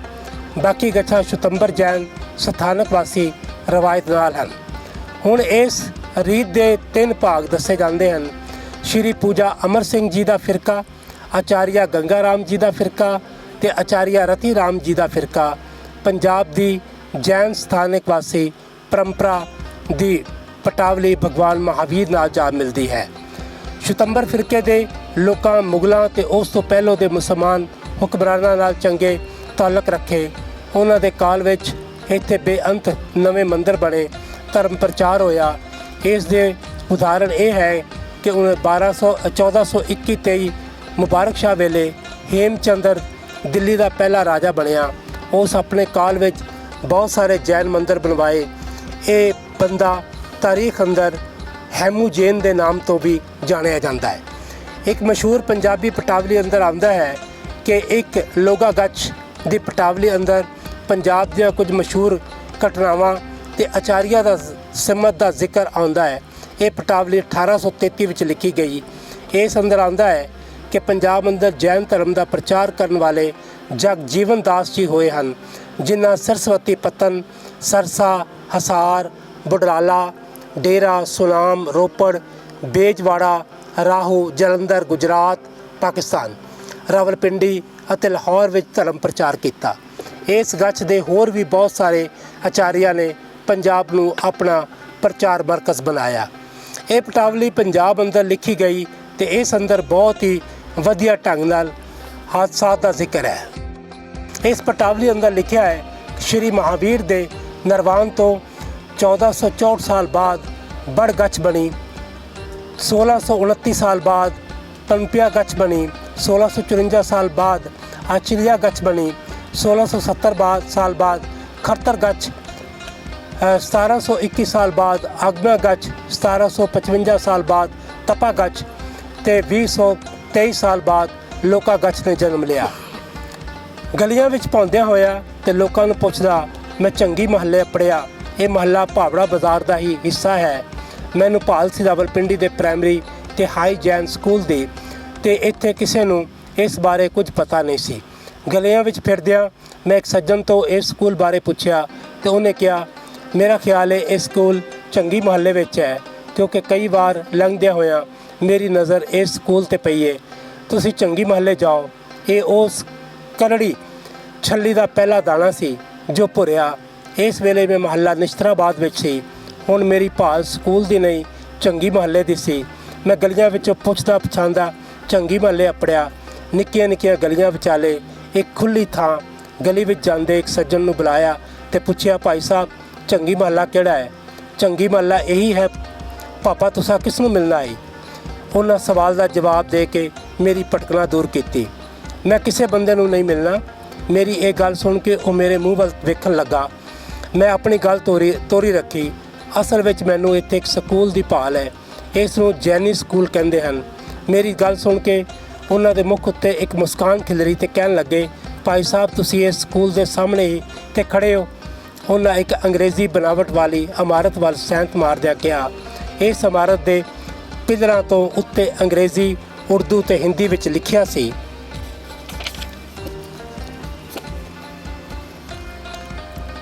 फ्री जैन पाठशाला रावलपिंडी 1935। वो सज्जन मेरी भटकन दूर करके सामने गली का मोड़ मुड़ गया तो मैं इस इमारत नूं गौर नाल वेखण लगा। बरामदे तो अंदर दे वड्डे बूहे अगे लक्कड़ की एक तख्ती उत्ते लिखिया सी शाहजहान शान 823F चंगी महल्ला भावड़ा बाज़ार रावलपिंडी। इस जैन स्कूल दीयां हद्दां इत्थों तक ही सन ਇਸ ਤੋਂ ਅੱਗੇ ਸਕੂਲ ਨਹੀਂ ਸਗੋਂ ਸ਼ਾਹਜਹਾਨ ਹੋਰਾਂ ਦਾ ਘਰ ਸੀ ਜੋ ਉਹਨਾਂ ਨੂੰ ਅਲਾਟ ਹੋਇਆ। ਉਹਨਾਂ ਬਾਅਦ ਵਿੱਚ ਖਰੀਦਿਆ। ਸਕੂਲ ਦੀ ਸਿਆਨ ਨਿਰੀ ਉਸ ਤਖਤੀ ਤੱਕ ਸੀ ਜੋ ਸੀਮਟ ਨਾਲ ਇਸ ਦੇ ਮੱਥੇ ਉੱਤੇ ਲਿਖੀ ਗਈ ਸੀ। ਇਹ ਹਾਈ ਸਕੂਲ ਸੀ। ਇਸ ਤੋਂ ਮਗਰੋਂ ਮੈਨੂੰ ਜੈਨ ਪ੍ਰਾਇਮਰੀ ਸਕੂਲ ਵੀ ਲੱਭ ਗਿਆ। ਉਹਦੀ ਹਾਲਤ ਹੋਰ ਵੀ ਚੌਖੀ ਮੰਦੀ ਸੀ। ਦੁਨੀਆ ਇੱਕ ਪਾਸੇ, ਰਾਜਾ ਇੱਕ ਪਾਸੇ, ਇਹਨੂੰ ਕਿਸੇ ਨਾ ਆ ਸਮਝਾ ਦਿੱਤਾ। ਵਰਕੇ ਥੁੱਲੇ ਆਮ ਤਾਰੀਖ ਦਾ ਨਾ ਵੇਲੇ ਮੱਥੇ ਤੇ ਦਾਗ ਇੱਕ ਲਾ ਦਿੱਤਾ। ਗੁਜਰਾਂਵਾਲਾ ਦੇ ਸ਼੍ਰੀ ਆਤਮਾ ਰਾਮ ਜੀ ਦੀ ਲੜੀ ਦੇ ਇੱਕ ਮੋਤੀ ਸ਼੍ਰੀ ਖਜ਼ਾਨ ਚੰਦ ਜੀ, ਜਿਨ੍ਹਾਂ ਰਾਵਲਪਿੰਡੀ ਅੰਦਰ ਇੱਕ ਹਾਈ ਤੇ ਦੂਜਾ ਪ੍ਰਾਇਮਰੀ ਸਕੂਲ ਬਣਵਾਇਆ। ਸ਼੍ਰੀ ਖਜ਼ਾਨ ਚੰਦ ਜੀ ਦੇ ਜੀਵਨ ਕਥਾ ਮੈਨੂੰ ਕਸੂਰ, ਜੇਲਮ, ਰੋਹਤਾਸ, ਗੁਜਰਾਤ, ਮਲੋਟ ਅੰਦਰ ਬਾਰ-ਬਾਰ ਚੇਤੇ ਆਈ। ਉਹਨਾਂ 1930 ਦੇ ਸਾਲ ਸ਼੍ਰੀ ਆਤਮਾ ਰਾਮ ਜੀ ਮਹਾਰਾਜ ਤੋਂ ਗੁਜਰਾਂਵਾਲਾ ਅੰਦਰ ਸਾਧੂ ਦਿਖਿਆ ਲਈ। ਕੁਝ ਹੀ ਚਿਰ ਅੰਦਰ ਆਪ ਨੇ ਸਾਰੇ ਜੈਨ ਆਗਮਨਾਂ ਨੂੰ ਜਾਣ ਲਿਆ। ਗੁਰੂਦੇਵ ਸ਼੍ਰੀ ਆਤਮਾ ਰਾਮ ਜੀ ਦੀ ਇਜਾਜ਼ਤ ਨਾਲ ਆਪ ਨੇ ਆਪਣਾ ਵੱਖਰਾ ਧਰਮ ਪ੍ਰਚਾਰ ਕਰਨ ਲੱਗੇ। ਜੈਨ ਧਰਮ ਵਿੱਚ ਆ ਕੇ ਗਿਰਾਵਟ ਤੇ ਪਖੰਡਾਂ ਖਿਲਾਫ ਆਪ ਨੇ ਆਵਾਜ਼ ਚੁੱਕੀ। ਉਹਨਾਂ ਵੇਲਿਆਂ ਵਿੱਚ ਜੈਨੀਆਂ ਅੰਦਰ ਔਰਤ ਨੂੰ ਪੜ੍ਹਾਉਣਾ ਪਾਪ ਸਮਝਿਆ ਜਾਂਦਾ ਸੀ। ਸਾਧੂ ਜੀਵਨ ਕਾਲ ਦੇ 42 ਸਾਲ ਆਪ ਨੇ ਇਸ ਖਿਲਾਫ ਲੜਦਿਆਂ ਲੰਘਾਏ। ਆਪ ਨੂੰ ਜੈਨੀਆਂ ਅੰਦਰ ਜਹਾਲਤ ਦੇ ਖਿਲਾਫ ਲੜਦਿਆਂ ਬਹੁਤ ਭਾਰੀਆਂ ਮੁਸੀਬਤਾਂ ਦਾ ਸਾਹਮਣਾ ਕਰਨਾ ਪਿਆ। ਸਭ ਤੋਂ ਵੱਡੀ ਮੁਸੀਬਤ ਤੇ ਆਪਣੇ ਹੀ ਲੋਕਾਂ ਦੀ ਸੋਚ ਦੇ ਵਿਰੁੱਧ ਲੜਨਾ ਸੀ। ਬਹੁਤ ਛੇਤੀ ਲੋਕਾਂ ਨੂੰ ਸਮਝ ਆ ਗਈ ਤੇ ਜੈਨ ਸਮਾਜ ਨਵੇਂ ਯੁੱਗ ਵਿੱਚ ਦਾਖਲ ਹੋਇਆ। ਜੈਨ ਬੀਬੀਆਂ ਦੇ ਹੱਥ ਵਿੱਚ ਕਿਤਾਬ ਆਈ ਤੇ ਉਹਨਾਂ ਵਾਸਤੇ ਇਲਮ ਦੇ ਦਰਵਾਜ਼ੇ ਖੁੱਲ੍ਹੇ। ਆਪ ਨੇ ਪੰਜਾਬ ਅੰਦਰ ਜੈਨ ਭਵਨ ਬਣਵਾਉਣ ਵੱਲ ਧਿਆਨ ਦਿੱਤਾ। ਇਸ ਤੋਂ ਪਹਿਲਾਂ ਜੈਨ ਸਾਧੂ ਕਿਰਾਏ ਦੇ ਮਕਾਨਾਂ ਅੰਦਰ ਰਹਿੰਦੇ ਸਨ। ਸ਼੍ਰੀ ਖਜ਼ਾਨ ਚੰਦ ਜੀ ਨੇ ਲਗਭਗ ਪੂਰੇ ਪੰਜਾਬ ਅੰਦਰ ਜੈਨ ਧਰਮ ਤੇ ਨਵੇਂ ਜਾਗਰਤੀ ਦਾ ਪ੍ਰਚਾਰ ਕੀਤਾ। ਅੱਜ ਵੀ ਪੰਜਾਬ ਦੇ ਕਈਆਂ ਸ਼ਹਿਰਾਂ ਗ੍ਰਾਮਾਂ ਅੰਦਰ ਇਹਨਾਂ ਦੇ ਉਸਾਰੇ ਹੋਏ ਜੈਨ ਭਵਨ, ਸਕੂਲ ਤੇ ਮੰਦਰ ਮੌਜੂਦ ਹਨ। ਇਹਨਾਂ ਯਾਦਗਾਰਾਂ ਤੋਂ ਵੱਖ ਜਹਾਲਤ ਦੀ ਜੇਲ੍ਹ ਵਿੱਚ ਕੈਦ ਜੈਨ ਬੀਬੀਆਂ ਜਿਨ੍ਹਾਂ ਨੂੰ ਰਿਹਾਈ ਮਿਲੀ, ਉਹ ਆਪ ਦੀ ਸਭ ਤੋਂ ਵੱਡੀ ਯਾਦਗਾਰ ਹਨ। ਸ਼੍ਰੀ ਖਜ਼ਾਨ ਚੰਦ ਜੀ ਸਿਆਲਕੋਟ ਜ਼ਿਲ੍ਹੇ ਦੇ ਨਿੱਕੇ ਜਿਹੇ ਸ਼ਹਿਰ ਪਸਰੂਰ ਅੰਦਰ ਪਰਲੋਕ ਸਿਧਾਰੇ ਤੇ ਆਪਣੇ ਪਿੱਛੇ ਆਪਣੇ 2 ਮਸ਼ਹੂਰ ਚੇਲੇ ਛੱਡੇ। ਇਹਨਾਂ ਵਿੱਚ ਇੱਕ ਸ਼੍ਰੀ ਫੂਲ ਚੰਦ ਜੀ ਮਹਾਰਾਜ ਤੇ ਦੂਜੇ ਸ਼੍ਰੀ ਤਰਲੋਕ ਜੀ। ਸ਼੍ਰੀ ਫੂਲ ਚੰਦ ਜੀ ਦੀ ਮਿਹਨਤ ਸਦਕੇ ਪੰਜਾਬੀ ਯੂਨੀਵਰਸਿਟੀ ਪਟਿਆਲਾ ਵਿੱਚ ਸ਼੍ਰੀ ਆਤਮਾ ਰਾਮ ਜੀ ਜੈਨ ਭਾਸ਼ਣਮਾਲਾ ਚਾਲੂ ਕੀਤੀ ਗਈ। ਇਹ ਭਾਸ਼ਣਮਾਲਾ ਜੈਨ ਚੇਅਰ ਦਾ ਹਿੱਸਾ ਹੈ। ਅਜੋਕੇ ਸਮੇਂ ਅੰਦਰ ਸ਼੍ਰੀ ਆਤਮਾ ਰਾਮ ਜੀ ਮਹਾਰਾਜ ਤੇ ਉਹਨਾਂ ਦੀ ਰਵਾਇਤ ਤੇ ਪੰਜਾਬ ਅੰਦਰ ਵੰਡ ਤੋਂ ਪਹਿਲੋਂ ਅਤੇ ਬਾਅਦ ਵਿੱਚ ਜੈਨ ਧਰਮ ਦੀ ਪ੍ਰਫੁੱਲਤਾ ਵਾਸਤੇ ਜੋ ਕੀਤਾ ਉਹ ਕਿਸੇ ਹੋਰ ਦੇ ਹਿੱਸੇ ਨਹੀਂ ਆਇਆ। ਮੈਂ ਸੋਚਾਂ ਤੋਂ ਬਾਹਰ ਆਇਆ ਤੇ ਆਸੇ-ਪਾਸੇ ਵੇਖਿਆ। ਮੈਂ ਪੁਰਾਣਾ ਕਿਲਾ ਤੇ ਭਾਬੜਾ ਬਾਜ਼ਾਰ ਦੇ ਚੌਕ ਵਿੱਚ ਸੀ।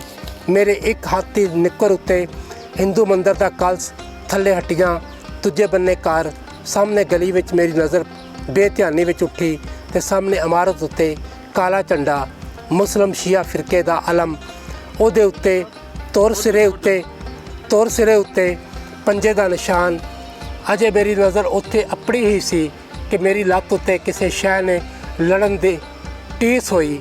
ਬੇਧਿਆਨੀ ਵਿੱਚ ਹੱਥ ਮਾਰਿਆ ਤੇ ਇੱਕ ਕੀੜੀ ਦੀ ਲਾਸ਼ ਮੇਰੀਆਂ ਉਂਗਲਾਂ ਨਾਲ ਚਿੰਬੜੀ ਹੋਈ ਸੀ। ਇਹਨਾਂ ਨੂੰ ਮੈਂ ਡਿੰਗੀ ਖੋਈ ਵਾਲੀ ਸਿੱਧੀ ਸੜਕ 'ਤੇ ਸਾਂ। ਉਸੇ ਚੌਕ ਵਿੱਚ ਮੇਰੇ ਸਾਹਮਣੇ ਕਨਾਤਾਂ ਨਜ਼ਰ ਆ ਰਹੀਆਂ ਸਨ।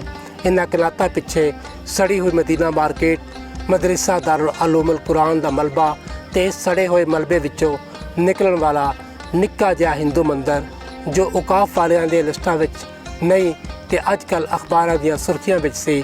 ਸ਼੍ਰੀ ਮਹਾਵੀਰ ਦਾ ਫਰਮਾਨ ਹੈ, ਇੱਕ ਅਕਲਮੰਦ ਬੰਦਾ ਕਿਸੇ ਨੂੰ ਕਤਲ ਨਹੀਂ ਕਰਦਾ, ਨਾ ਉਹ ਕਤਲ ਕਰਨ ਦੀ ਵਜ੍ਹਾ ਬਣਦਾ ਹੈ, ਨਾ ਉਹ ਚਾਹੁੰਦਾ ਹੈ ਦੂਜੇ ਕਿਸੇ ਨੂੰ ਕਤਲ ਕੀਤਾ ਜਾਵੇ। ਸ਼ੁਕਰੀਆ ਜੀ। Thank you.